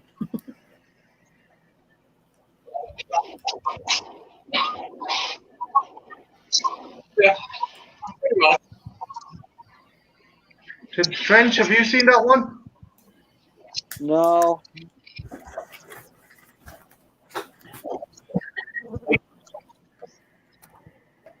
Is it because you're afraid of water? Is it because you're half cash? Yeah, and you don't like water. No. I don't know. I just missed all these underwater movies, apparently. I know we watched one that involved water and Corman, where the monster was like keeping women in this like underwater cave. Like Ethel watched it, and I know you watched it with us, Marty. I don't know what it's called though. What? What movie's that? I don't know. You didn't watch it with us. We were watching it, and it's a Roger Corman movie, and there was like this swamp, and these monsters like kidnapped this woman and put her in. Oh yeah. It was a black and white flick. Yeah. Yeah. It was kind of dope. It was fun. There was two divers that had to go down with explosives, and they had the tightest shorts.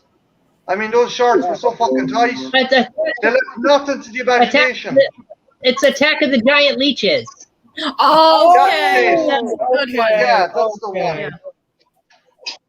That is a good one. That's a fun one. Yeah. Okay. I was like, it was dope. Sure is that one? Yeah. That's Attack of the Giant Leeches. The shorts is what I remember. Yeah, I believe. How short were they? Beverly Garland. If I remember correctly. They were pretty damn short. Sorry, Ethel. I was just I was saying that had Beverly Garland in it, right? Yeah. If I remember right.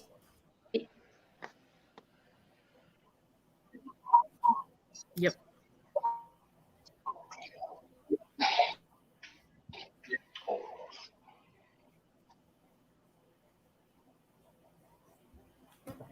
Yep. But yeah, octopus earlier. That's actually not the first movie to feature a octopus/shark monster. There was another one of this Italian film called Devilfish, which featured a prehistoric shark octopus monster that terrorized people in a Florida town. I haven't seen it. Have you? Was this movie also called Up from the Depths? Because I know I've seen Up from the Depths. That sounds that one. It might. Let me look at that up. I need to check. It might have been. I've only known it. It might have been. I only know it by the Devilfish title. Oh, Marty, you've seen it? By Charles B. Griffins. Ethel? I don't remember, but yeah, it's a piece of work. Let me tell you that.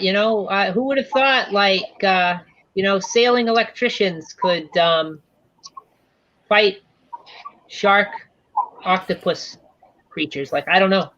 It's weird Italian film, guys. Sounds like fun.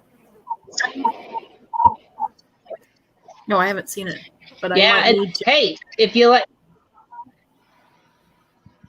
yeah, it's pretty bad. It's pretty cheesy. There's an accidental ball shot in there too, so like, it's got that going for it. If you like, you sold me, Ethel. Like, you just sold me. Looking at it in school. Oh.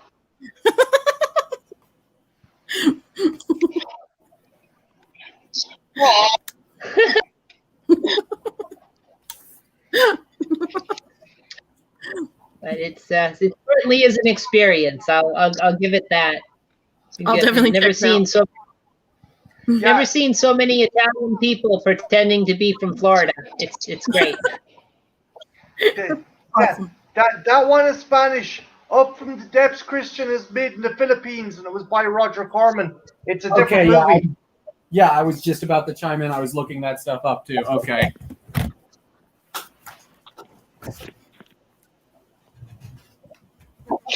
Yeah, this one was Italian. Nice. Italian. Best kind. Hey, Ethel, have you seen Up from the Depths? Nice.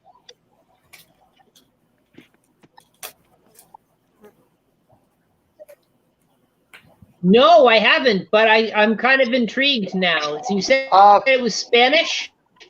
No, it's Philippines. It was made in the Philippines by Roger Corman.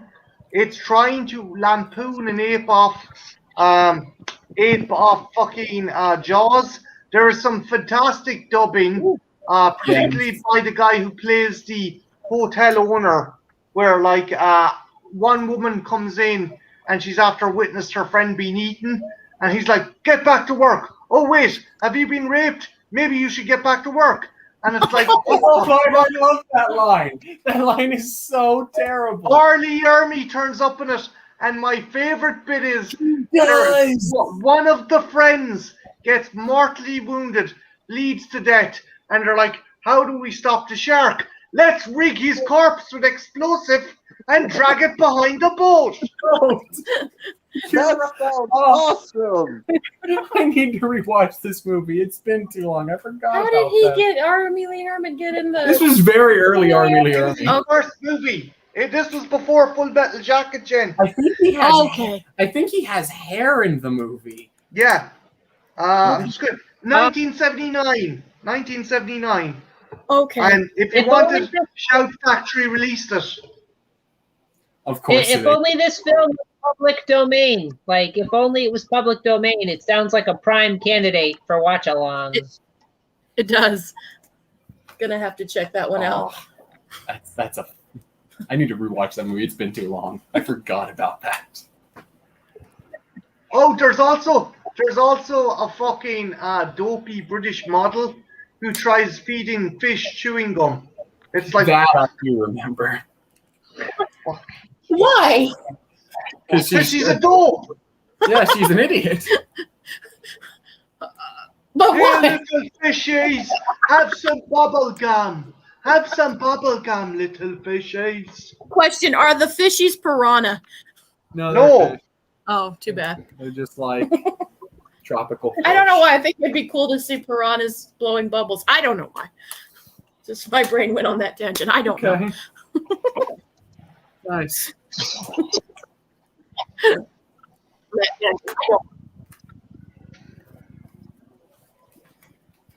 Definitely something I'm gonna have to check out. I got to see this movie. You know how I like these bad '70s films, guys. Oh, Yeah. and this is the cream of the crop. This is the cream of the fucking crop, Ethel, with this one. You know what? I'm adding it to next year's Shark Week. Adding that to the list now. Oh dear. Okay. You'll love it. It seems like there's an endless list of shark movies, guys. It's endless. Yes. They're fun. They're fun. Turn your brain off. Just have a good laugh.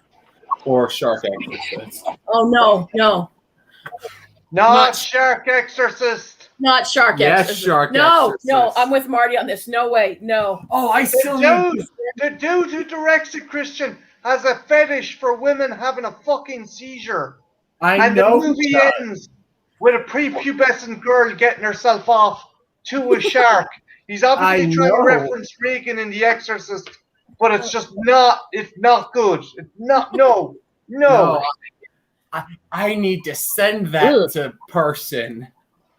I meant to do that and I still haven't. Oh no. I need to send that to them still as payback. So we go from absurd movies with shark exorcists to television. Got to mention Creatures from the Deep. Peter Benchley, guys. In addition to doing Jaws, he also wrote The Beast, which NBC had a great made-for-TV movie for The Beast, which was hokey and fun. If you guys have seen Yes. that. I have. Yeah. It is fun. It's a good time. Is that the one with It is a Coach? Oh, what's his name? I know who he's talking about. The guy from Craig T. Devil Nelson. Advocate. Yeah, thank you. That's who it was. Yeah, I think he was in that. Yeah. But I don't know. My favorite part of that film is the drunk bean eating captain there that takes people on scuba dives. Always a good choice. Always a good captain choice. I want my captains to be drunk and constantly eating baked beans. Yeah. God, that would It's not almost be a as if nice smelling boat. That boat would smell like shit.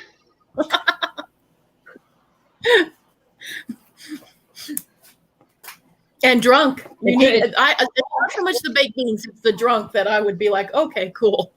This guy knows some things. He's deep. Alcohol and baked beans. It's a winning combination. What can go fucking wrong? Nothing.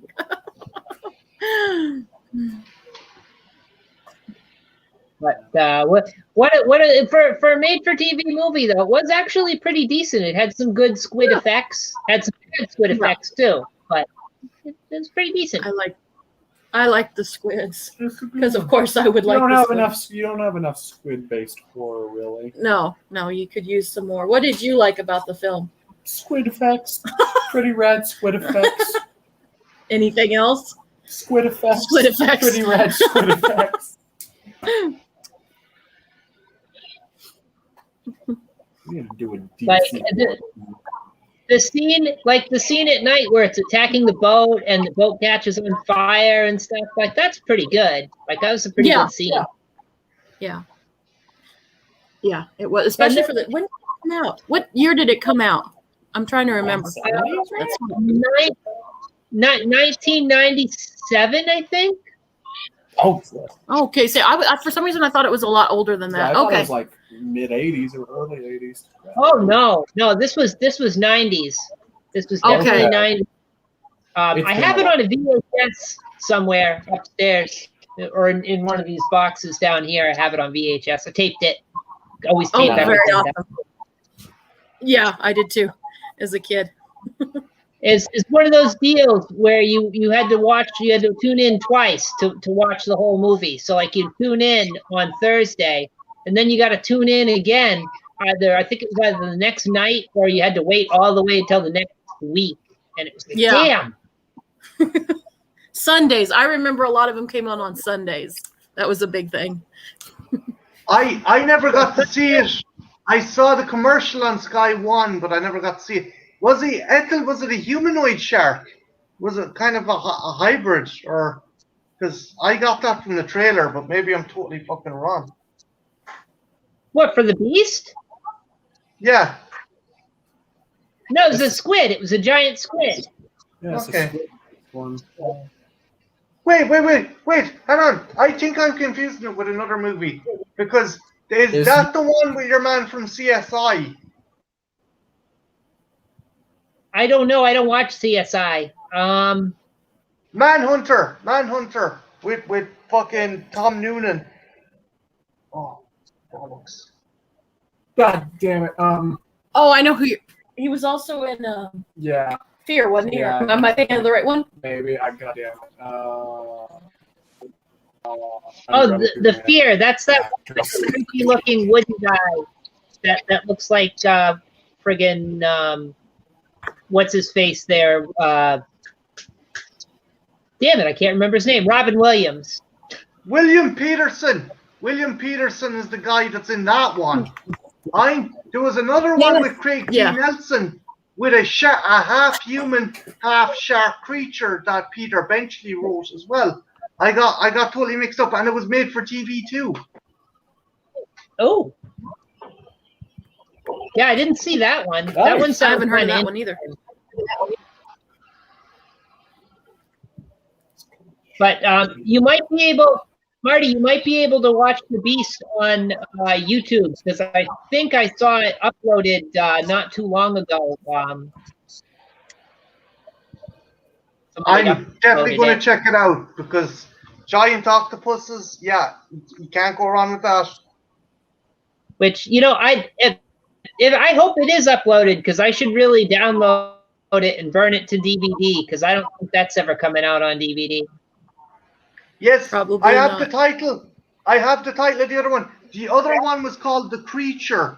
It starred Craig T. Nelson, Kim Cattrall, and Matthew Carey. It was based in 1994 novel White Shark, and miniseries about an amphibious shark-like monster terrorizing a secret military base and the people who live on the island located to it.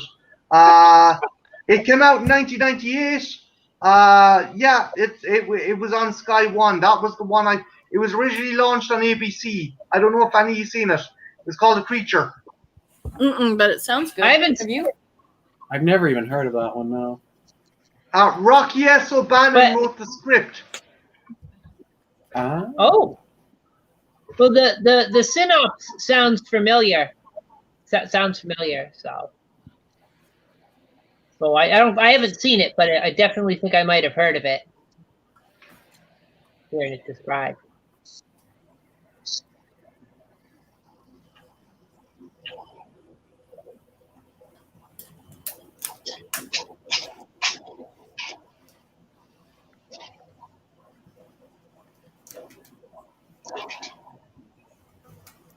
But yeah, I don't know. It's Peter Benchley did a lot of ocean stuff. You know, he had that. He had Jaws. He did The Creature, apparently. Didn't he feel really bad about? Yes, he wrote shark biology books or something. He wrote something after Jaws. He wrote some because shark. so many people. Yeah. Yeah. He did some shark conservation. He felt bad because actually shark hunting went up fucking 20% when he released Jaws. So up to the time he kind of passed, I think he regretted kind of stigmatizing sharks. Yeah. Well, I don't think that was even his intention. I think it was just it's a cool idea. No. Didn't think of the repercussions.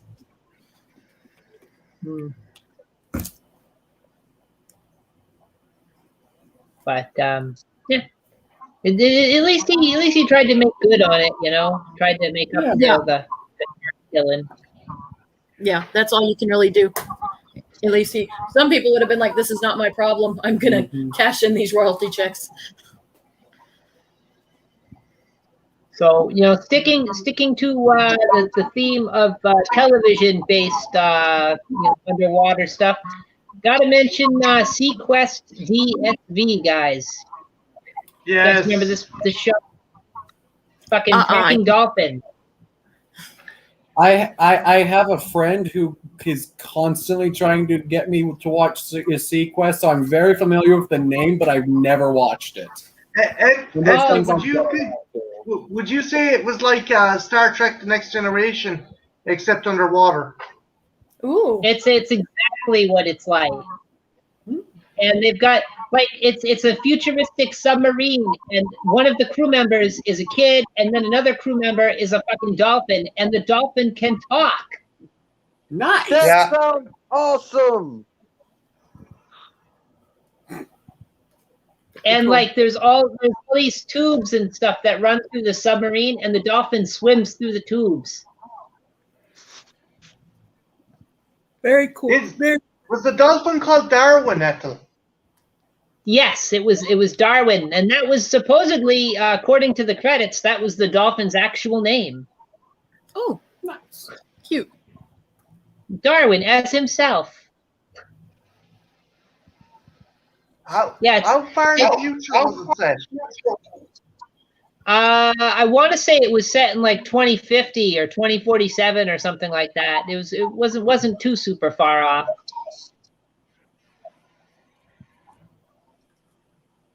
Yeah, the first couple of seasons were pretty good. I remember they introduced this guy who had altered.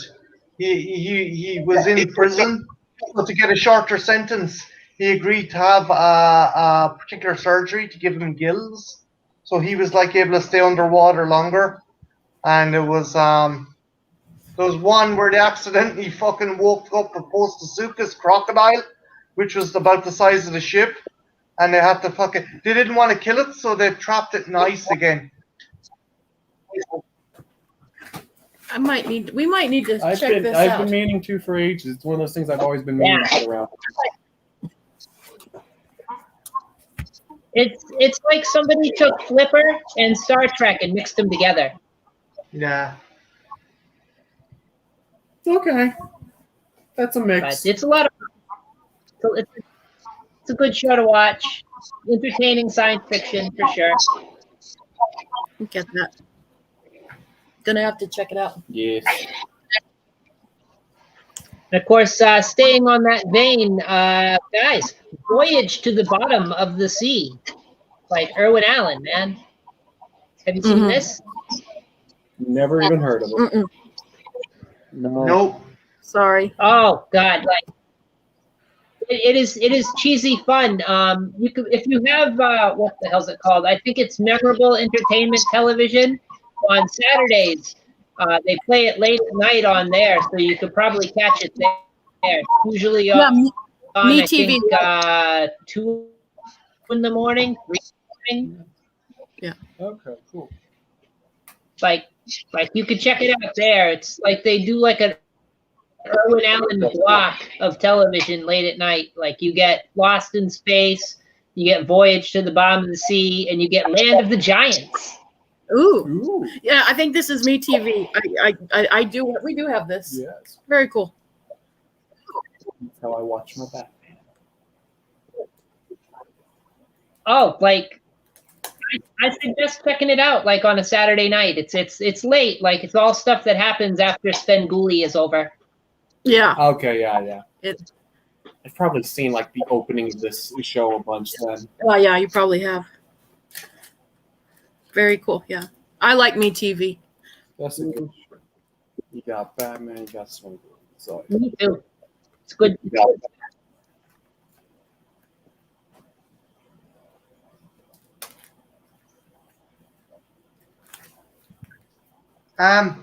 Ethel, do you remember Jerry Anderson's Stingray? Do you remember Stingray? Yes. Yes, that was with the puppets, right? Yeah. Puppet Nation. It was like Thunderbirds, except they had to go around and they were stopping these kind of Atlanteans and terrorists, and there was like a sexy kind of female puppet called Marina that the two lads were fighting over.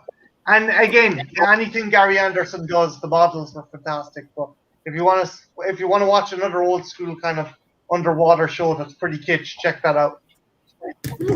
You had me at Thunderbirds.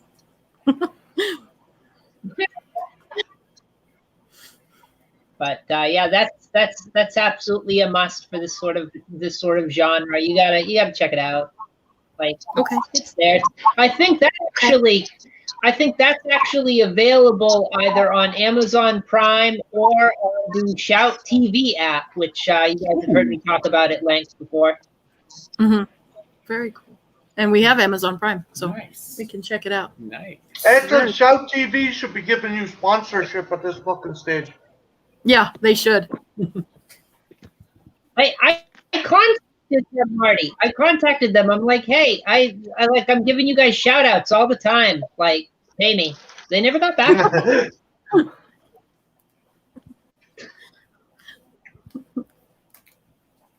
That's okay.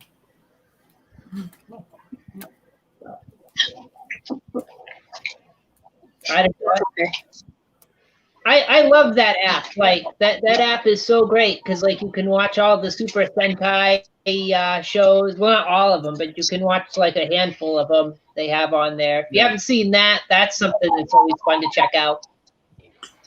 Yes. Yeah. He loves They that. got like He loves that. they got like Ultraman on there too. Ultra. That's great. Ah, Yeah, he loves all that. God, I love Ultra Q. That's how I first was introduced to Ultra Q, actually. The Shout app. Oh, Ultra Q? Yes, it was the think Twilight Zone, but done like a Japanese kaiju movie, Okay, gotcha. which later on it became Ultraman. Okay. Yes. But it was very cool. There's like a different monster every week, and it gave us Pigman, Yes, they give us Pigmon. which everybody loves Pigman. He's so good. He's the best. It's great. Is he a pig? No, no. No. What would you Why is he describe? called Pigman? That's his name. Yeah, that's what they call him. He's adorable. Is he like a cat? No, he's like a little alien dude. And then in the original Ultraman series, they kill him a bunch. They kill him like 3 separate times in the original Ultraman. It's kind of messed up, and every time they make you feel worse and worse. So does he get reincarnated? Sort of, kind of. It's complicated. Okay. It's like we could do a whole stream on Pigman. I mean, like it's a I'd be deep rabbit hole, man.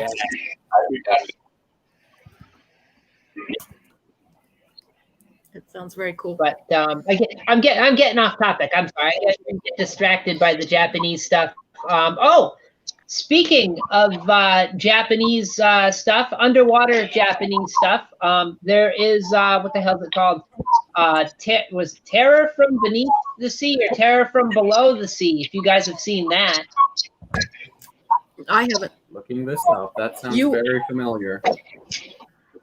I have not. there's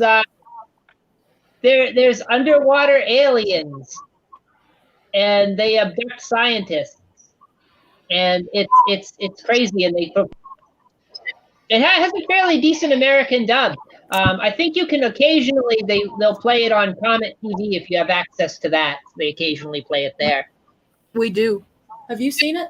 I'm pulling up a thing to see. I did title. Okay, yeah, I've seen this. That's a good movie. Ooh, it's also on Tubi. Nice. Oh, sweet! Yes, that's God damn. Just making you happy? Yes. Okay. I'm not be happy by that. Okay.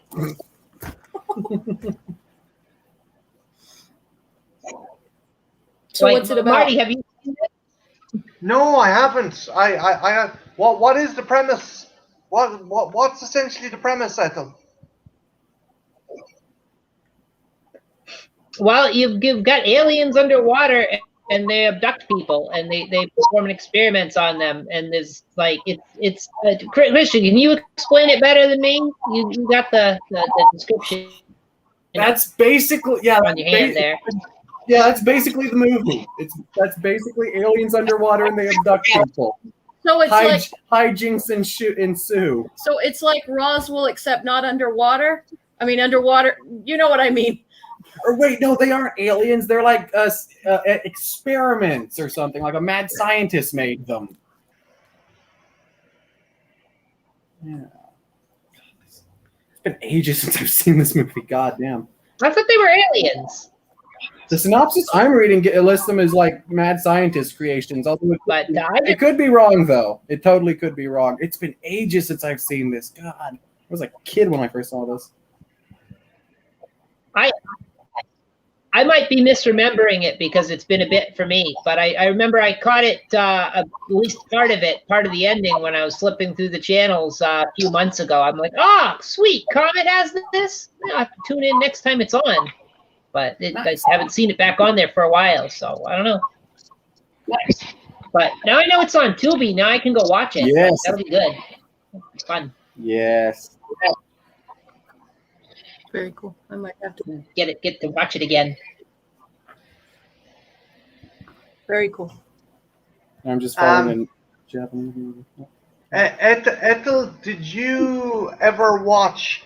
Did you have Adult Swim at any stage? The channel. Did you ever watch it? Okay, so did you? One of my favorite shows on it was Sea Lab 2021. They always fucking destroyed that lab. They always found some way to blow up that lab. Eric Estrada was in it, and like it poked fun at science fiction. And it was like the kid psychic, but he was half seal, but he sounded like a modem. Honest to Jesus, it was a wonderful fucking show. There was a bit where they got 2020 Sea Lab. I'm here for this. Yeah. Oh, God damn it, Seal Boy. I love him. He was brilliant. He sounded like a modem in He some did. parts. And they got stranded on what's that fucking Mexican goat? I said it earlier on. I was talking to Jen about Caput. Cuba Chopper. Yeah. Chupacabra. The island, but there was no Caput. There was Chupacabra. Yeah, there was none of them on the island. But there was snakes that talked. They were like, "We're talking snakes." Oh God, that's right. Talking snakes. Yes, they're snakes, but they talk. And also, they're in space. Oh God. Yeah. You're looking for me. Better check under the sea, and that is where you'll find me. It was just so fucking stupid and wonderful. If you haven't seen it, if you like Tim and Eric, and if you like fucking Aqua Teen Hunger Force, watch this show because it's so fun. Yeah, it's very Aqua Teen. I used to like Space Ghost a lot. That was fun. Space Ghost. I love Brilliant. Coast to coast, man. Yeah. Ethel, what was your favorite interview he done? I like the one they did with Jim Carrey. That one was pretty funny. That one's good. Adam West was good. Yes. Sorry, Jen. Adam West, the one he did with Adam West was pretty awesome. Yeah, I think that's my favorite as well. The one with Bjork, where he's claiming he's had children with Bjork. Forgot about the Bjork one. That one is good.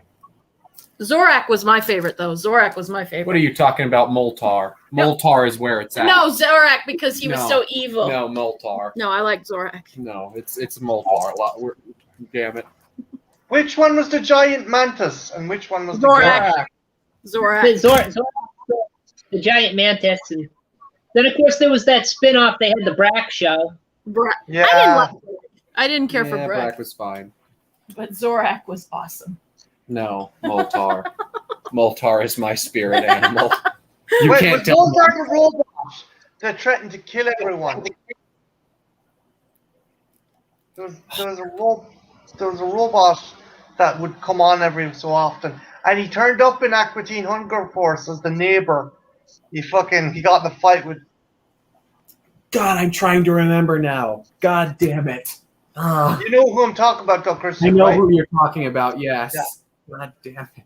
It's just with shows like that, you can't tell what's a fever dream and what actually fucking happened. Yeah, that. God damn it. Now I just want to watch old Dr. Weird clips from Aqua Teen. I get that.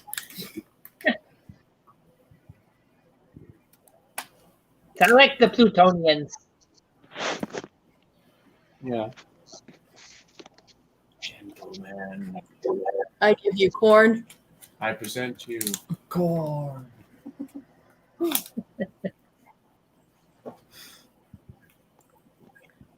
Any other TV shows or movies you can think of, Ethel, that we ain't covered?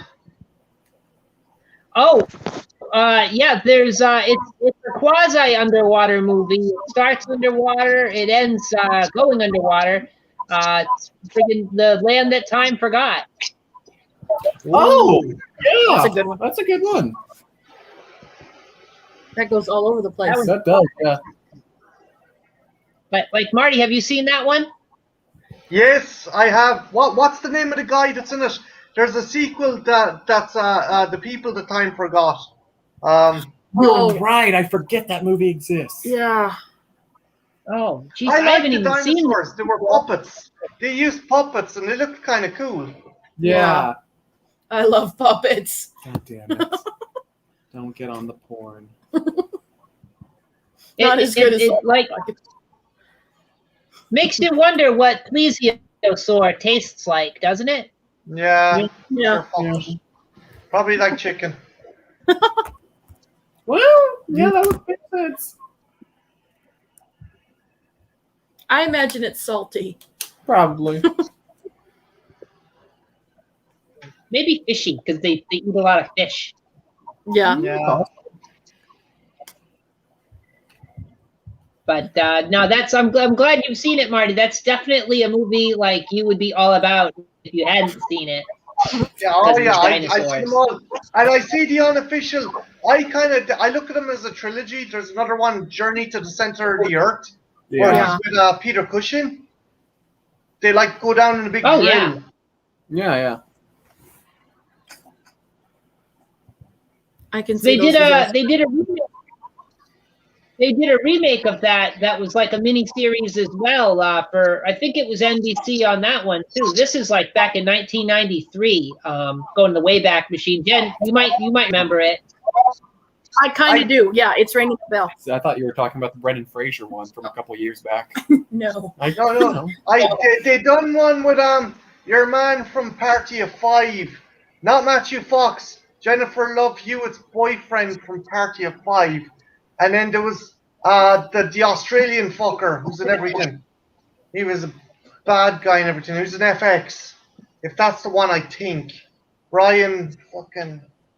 Maybe I'm wrong. I could be thinking about another Journey to the Center of the Earth.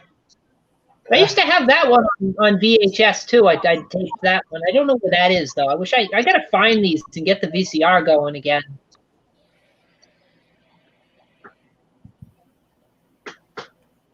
But yeah, that was good. Well, good. It was fun to watch. Yes. Yes. Yeah, very much so. Yeah, and they had like a villain, and he had like all sorts of tubes and stuff, like friggin' basically aquarium tubing. Yeah. I think that's what it was. It was very, very high tech, boy. Very high tech. Nice. I'm thinking this is the big villain. What is he? Friggin' is he a fish tank? Like Fish man, yeah. I thought that too. You kind of almost can't help it with all the tubes. Two. Tubes. Tube. Is that very, very tubey. Tubular. Tubular almost. You could say tubular. High five me. I beat you to it. Mm. Yeah, like yeah, it's a loose connection to the topic. I accept that, but you know, aquarium tubing underwater. Yeah, we'll let it I think it's close enough. It's close enough. Seems legit to me. I would agree. And it is from the deep. It just, you know, from the depths of the earth and not the depths of the ocean. I don't know. Yeah, it works. It's close. I say it's close enough.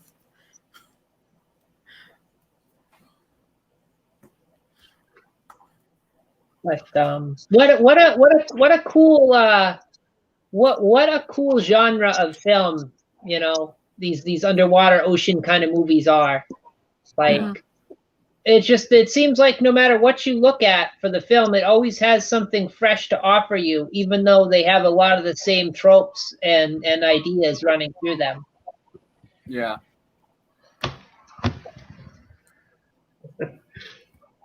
I wish I was in the ocean. Fuck. I agree with you. It's the unknown. I think what fascinates us is mostly it's the unknown. Like we don't know. We don't know. Still We know nothing about our Toasty ocean. Yeah.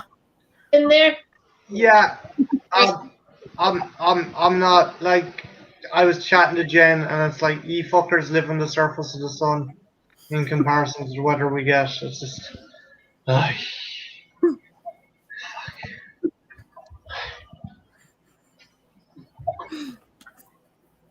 It's the Ethel, is humidity there that any gets other me before movie? the heat. Oh, hopefully. Is there any other movie kind of under the radar movie that you think people should check out that takes place underwater that you think no one ever fucking rims up or talks about?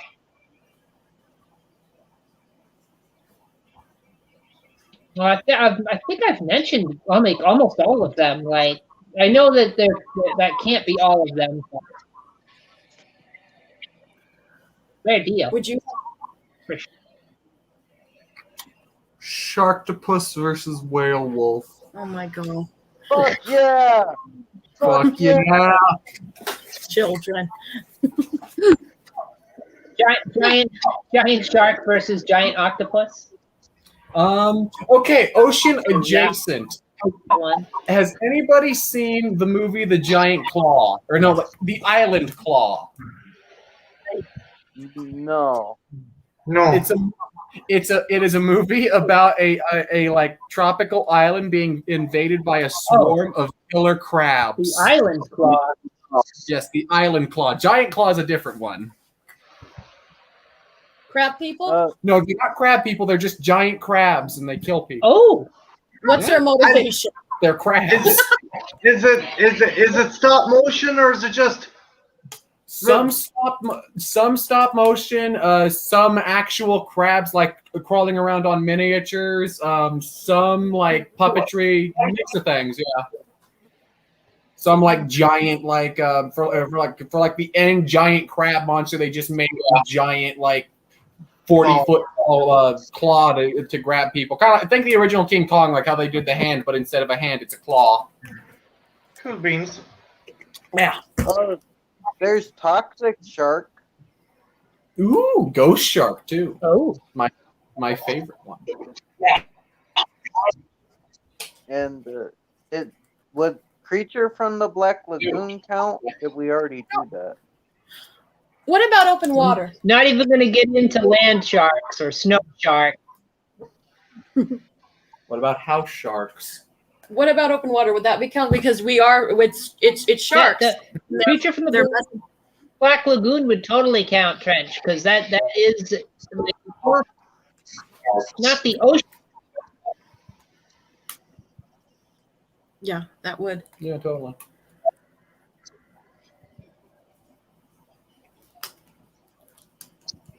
Yeah, all I've got is open water. Good movie. Have any of you guys seen Virus? Never heard of it. Well, And that's a classic too. There were 3 films, right? I think there was only one, Ethel. Yes. Oh, for Creature? Yeah, Creature had 3. Yeah. Like, Oh, Creature Black Lagoon. Sorry. You've not heard? Oh, God, you got to see Virus. That. What?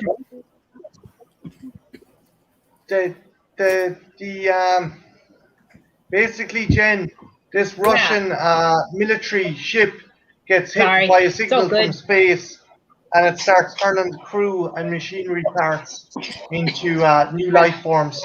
And a salvage crew boards it and gets systematically killed. Donald Sutherland, J.B. Lee Curtis, the lesser-known Baldwin brother. Billy? That's it. Sounds like good. It sounds like a good cast. I'm anything for Donald Sutherland. It's down. based on a Dark Horse comic book and was a big influence on, which was a big influence on a story I went on to write later. But yeah, it's cool, kind of Oh, water. Sorry, Ethel.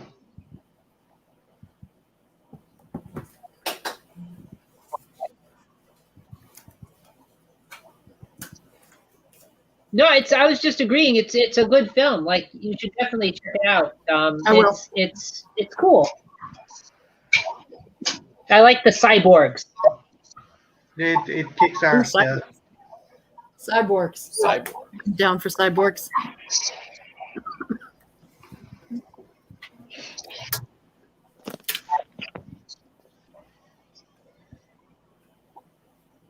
The cyborgs that smell like dog shit. That's like that's the premise in the movie. Nice. I'll definitely have to check it out. Grabbers, another great one. My home country. That one's fucking brilliant. If you haven't Love seen that. it. Grabbers is art. Trying to think what else. Grabbers. Jen, is there any underwatery? Not really. Like I said, the one I keep going back to is open water, and it's just people who are fucking around where they shouldn't. And even the first one, it's not even that they are doing everything right. Yeah, it's they just just a get lot of fucked bad over. luck. It's just a lot of bad luck. And actually, the sequels are not bad. Okay, 3 was good. 2 was bad. 2 was fine. 2 was meh. But I that's always fascinated me, like going into somewhere maybe where you shouldn't, or you should have some skills with you if you're going to mess around in the ocean. True that. So yeah, and it's a good film. I guess. Oh. Yeah. Well, I guess. Hey, another one you could sort of include in this would be Godzilla versus the Sea Monster, aka Ibera, Horror of the Deep. You're of the deep. Explain. That's right. Godzilla versus Giant Lobster. Yeah. Very cool. You've seen parts of this because you've seen Godzilla's Revenge. And they basically Okay. The crab. Okay. Yeah. Okay, so I have seen a little bit of this. Yeah, you have seen a little bit of Sea Monster, yeah. Okay. My youngest son Jake when he was younger, loved Godzilla's Revenge and made us watch it all the time. So, and apparently there's clips from that in it. Yeah. Oh, Ebra, the most And they useless have to monster. like.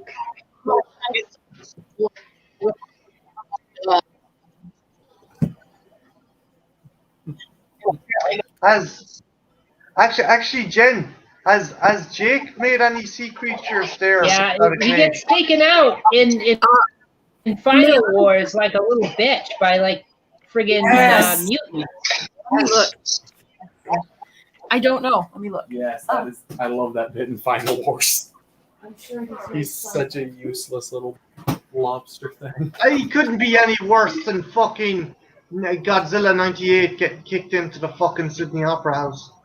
Well, see, at least with Godzilla '98, he got killed by Godzilla. Ebra in Final Wars is the only monster, I think, in Godzilla history that actually get killed by humans. Well, technically they're cyborg aliens, but still, by normal people, basically. Sparky, I think this is like. Oh, you just reminded me of the Pacific Rim. Those monsters are from the water. Oh, yeah, you're right. Okay, he made an offer. Yeah, they killed. And I'll show him I'll show them the other ones. Oh yeah. Go to the bathroom real quick. All right, one of these are actually, I don't know if you can see it, probably not, but it's kind of tiny. It's probably not. I'll make you bigger. Hold on. It's just a little Solo layout. Yeah, it's not very, it's just a tiny little, Hold it's on. just in my, yeah. There we go. Okay. Dang it. Okay. It's just a little octopus he made. And then Marty's already seen this one, but it's nothing from the sea. But he did well, take a guess what this is from.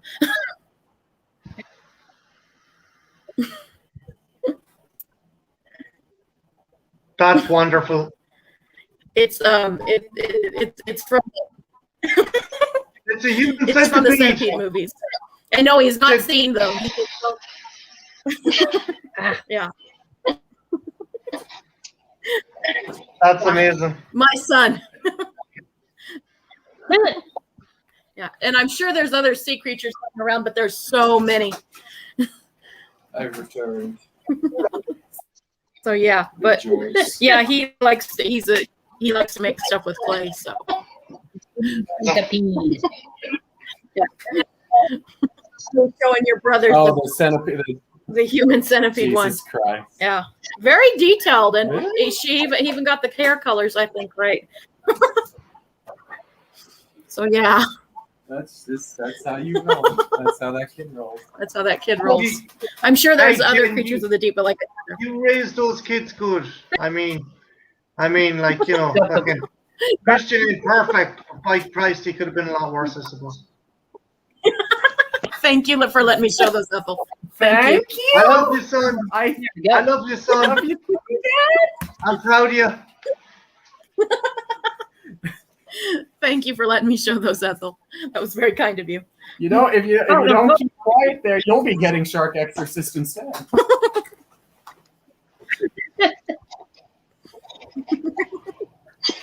I won't give you his address. I won't. I'll find it. Or no. Oh, he'll we get got the other- Sasha in. Yo. Hey, Hey. Sasha. Yo. See, Jen, it's that good. Sasha recognized it and he didn't even see the films.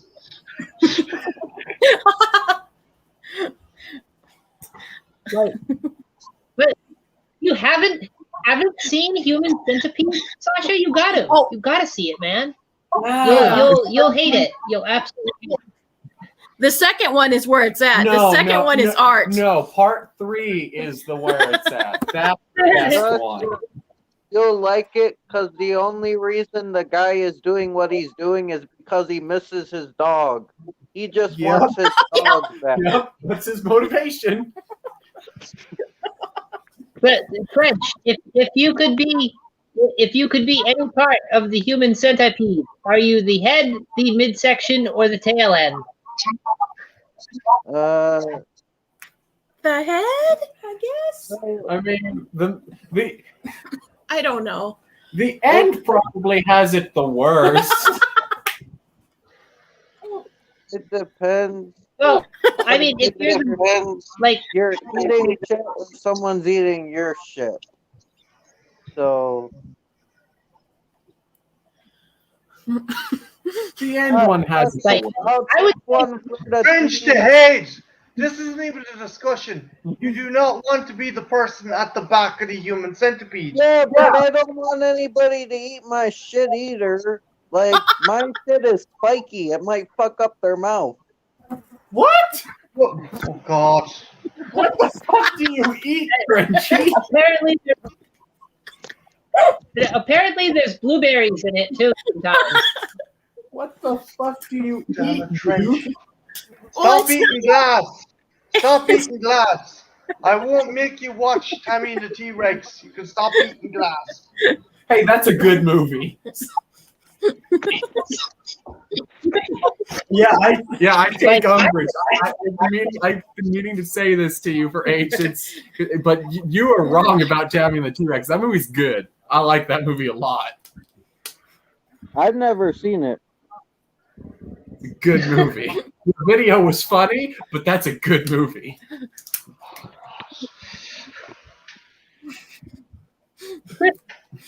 I like. I don't know. I'm just going back to that conversation on the centipede, dude. I would say the midsection would be the worst because like you're doing that to somebody and you're having to eat it at the same time. It's really gross. Yeah. No, I'm saying the end one has it the worst because you have to eat it, but you don't get to do it to somebody else. That's just me. What about you, Marty? Although It had to be one. the midsection, your one like your man killed himself and her other friend died from toxic blood poisoning or whatever the fuck. So she had like an Asian man stuck on her lips, Asian man's arse stuck on her lips, and her friend stuck on her arse kissing it. Like it's just a fucking disaster. The one chick was constipated, I thought, so she couldn't poop. Like, that was the issue.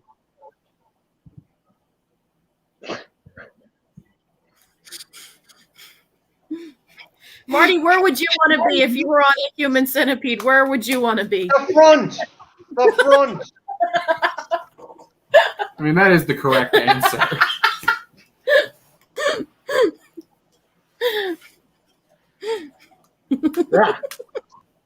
It's just I don't know what gets into these people who make these movies, guys. I don't know. Something special, I guess, for us all to have to experience watching. Oh, Tom 6. You crazy. But I still say part 2 is the best. No, I still say part 2 is the most Part 3 awesome. is the best. Part Fuck 3. part 2, Jen. Oh no. You want to be the tail because the woman at the tail survived. Everybody else died. No, that's No, true. the woman in the center survived, Trench. The one at the back died from blood poisoning, and the Asian guy cut his throat. Because the woman in the middle was the constipated one. That makes sense now. Yeah. Cool. I haven't seen the second one or the third one. Second one. Don't watch it. Don't fucking watch it. Don't listen to Marty. It's the second one's great. The second 3 is art. 3 is high art. No, it's not. Yes, it's just trash. It's just trash. But the second one, and it's shot in black and white, Ethel. It's very artistic. Don't give me that look. I adore you to bits, but you're sinister as fuck for recommending that movie to anyone. It's art.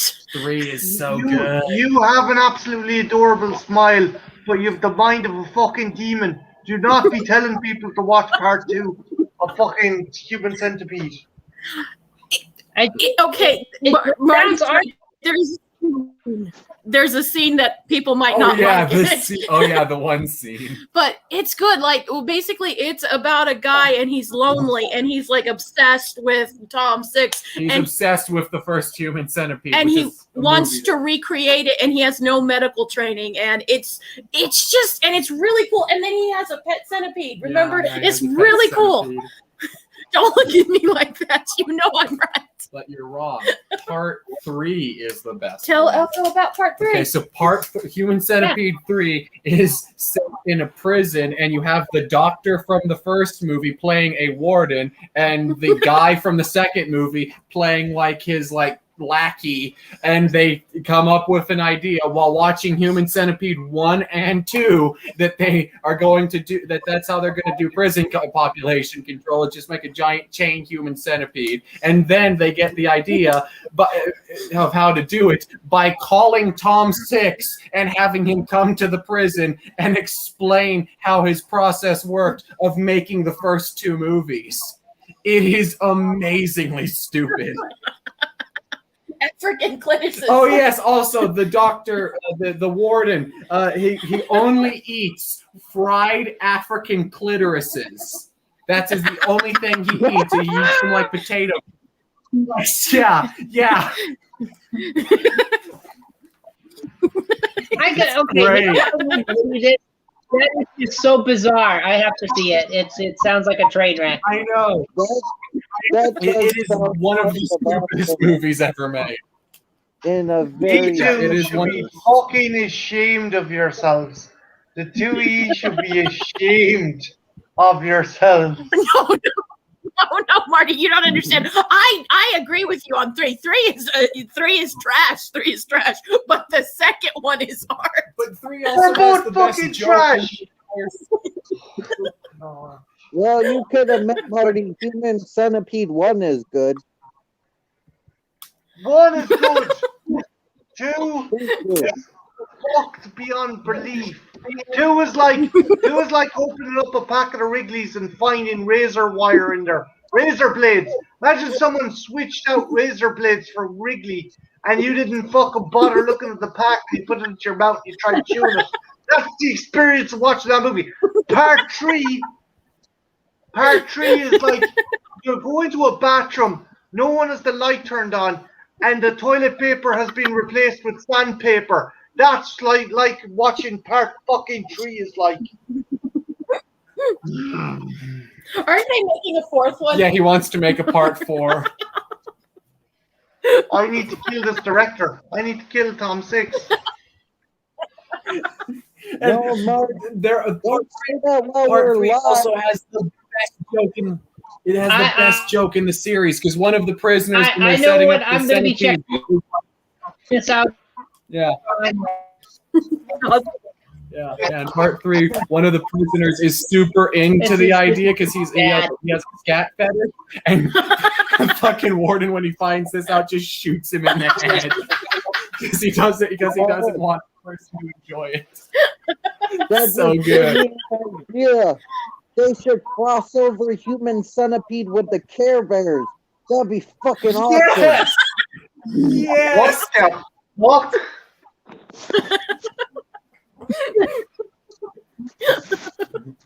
Jen, I blame you for all this. I blame is you her for all fault. this. How did I do this? Wait, didn't you bring this all up, Marty? Weren't you the first one to mention Centipede? Oh, wait, no. Technically, it's Jake's fault.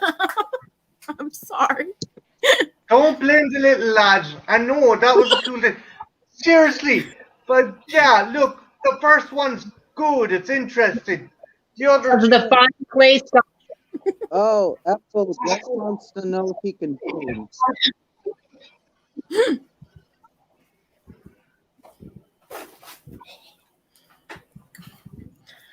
How is this my fault, Marty? Say what? We need to further this Care Bear ID. John's looking for a link to the stream metal. What, Trench? John wants to know if he can come up.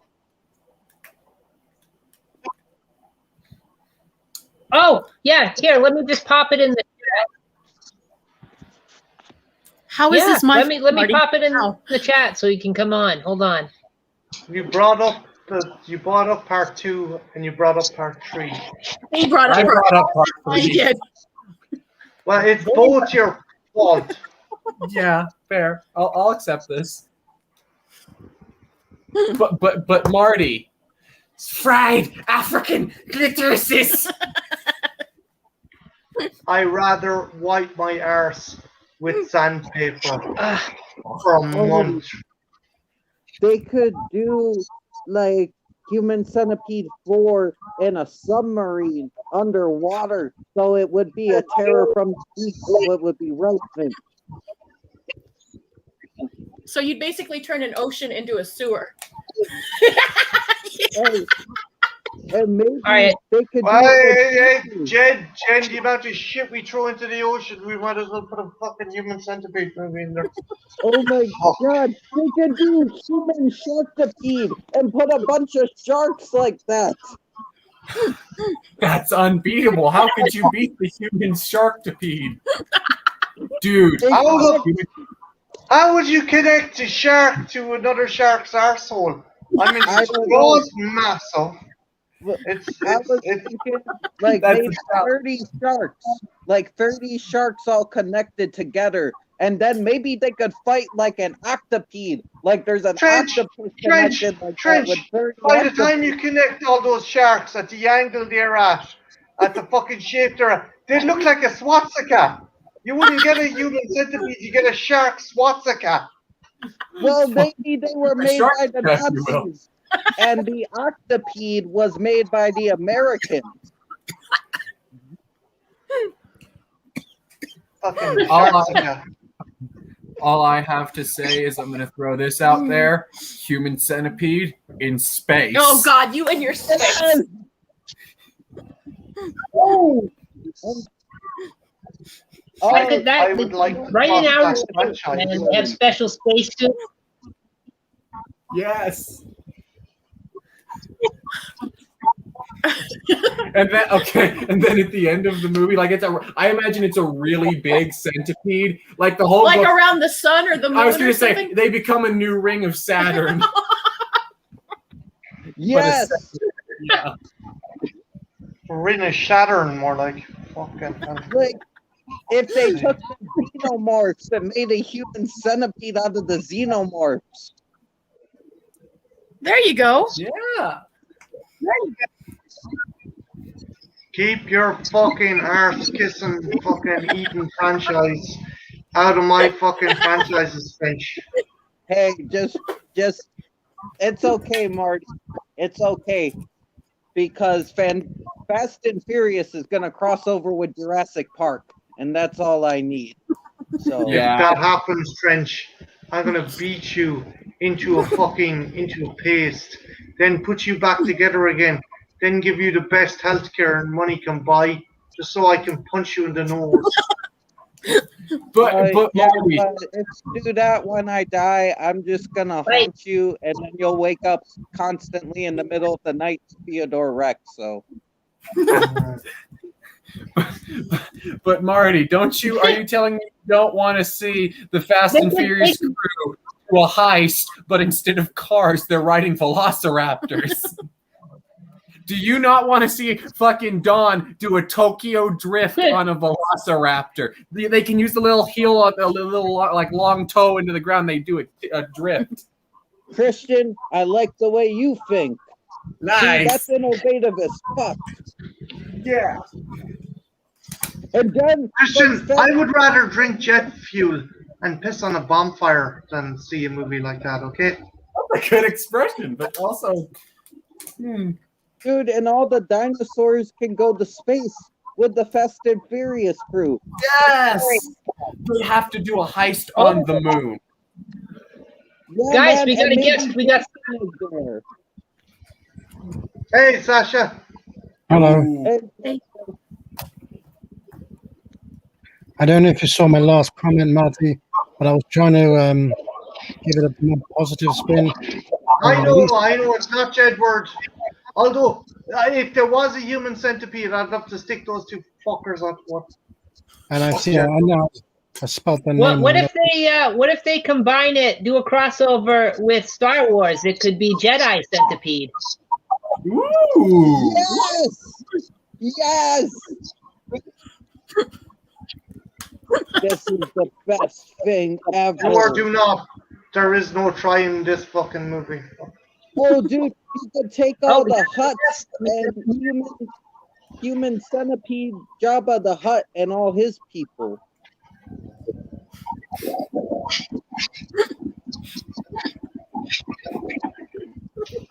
And stream. Human centipede Jabba the Hutt and all his people. Do it. Mr. David, There another it goes. watching. No, we did watch along on Friday. Hey, John. What up? Welcome. Jabba the Hutt and all his people. Now, Sasha, we're talking about well, right now we're talking about centipedes, but we were talking about deep sea What up? movies, underwater films. Jan, do you agree that they should cross over human centipede with the Right now we're vampires? talking about centipedes, but we were talking about deep sea movies, underwater films. Has someone got this, us playing in the background? Yeah, I hear like us saying things too. Yeah, that's coming from John's side. Oh, this is creepy. Someone, Echo. Us playing in the background. Yeah, I hear like us saying things. Not me. Not us.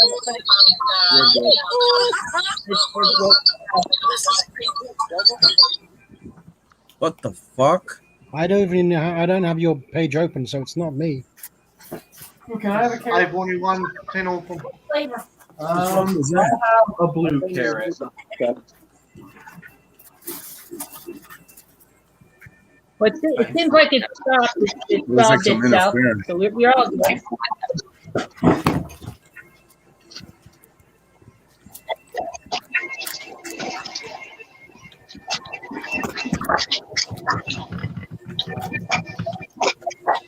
There we go. But John, did I miss any underwater movies in the discussion? I don't think so. Oh, I Pirates feel like of I covered the quite a few. Caribbean 2. You said all the big ones, right? Carrot. Yeah, like the big six. All right. So what's the big six? Well, you got the Sphere, you got Deep Star 6, you got the Rift, you got the Abyss, you got Leviathan.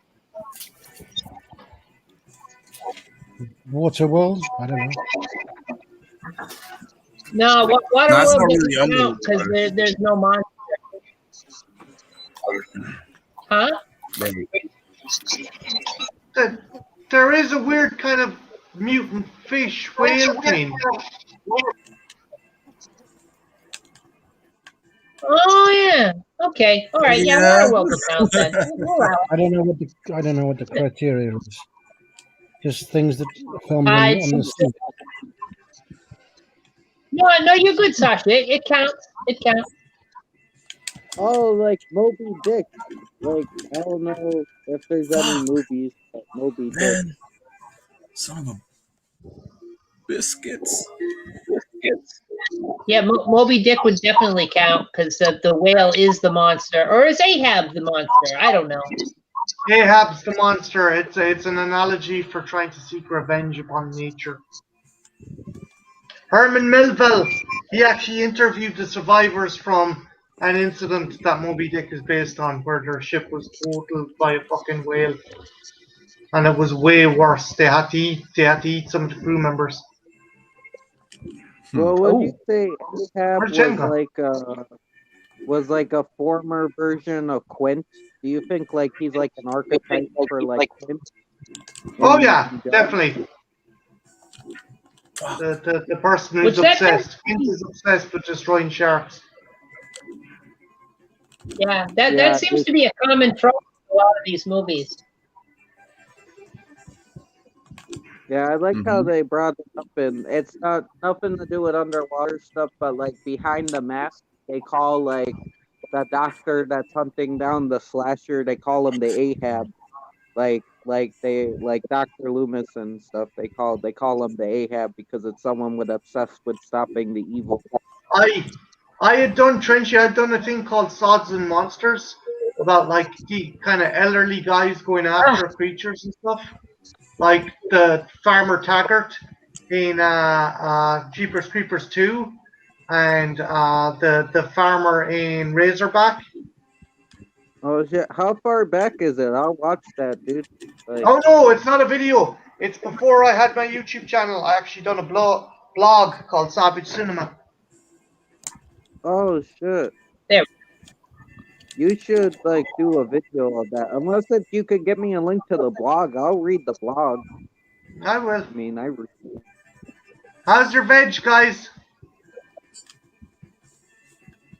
Is it frozen? They look frozen.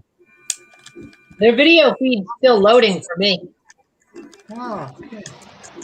I see them, but they're not working.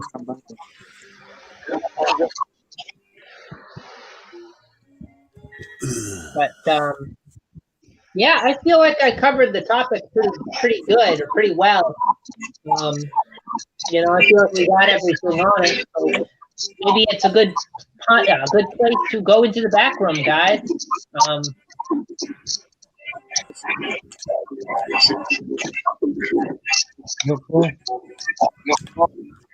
So yeah, I think that's what I'm gonna do. I'm gonna say it's been a good show, guys. I've been joined here today. Gone. We lost them. I've been joined here today from a good friend, Trenchy, Silver Friend Show. My other good friend Marty, the Trash Picture Show. My good friends John Steele, my other friend Sasha, and the In and Out Jen and Christian. I've joined with them as well. I want to thank everybody who was in the chat.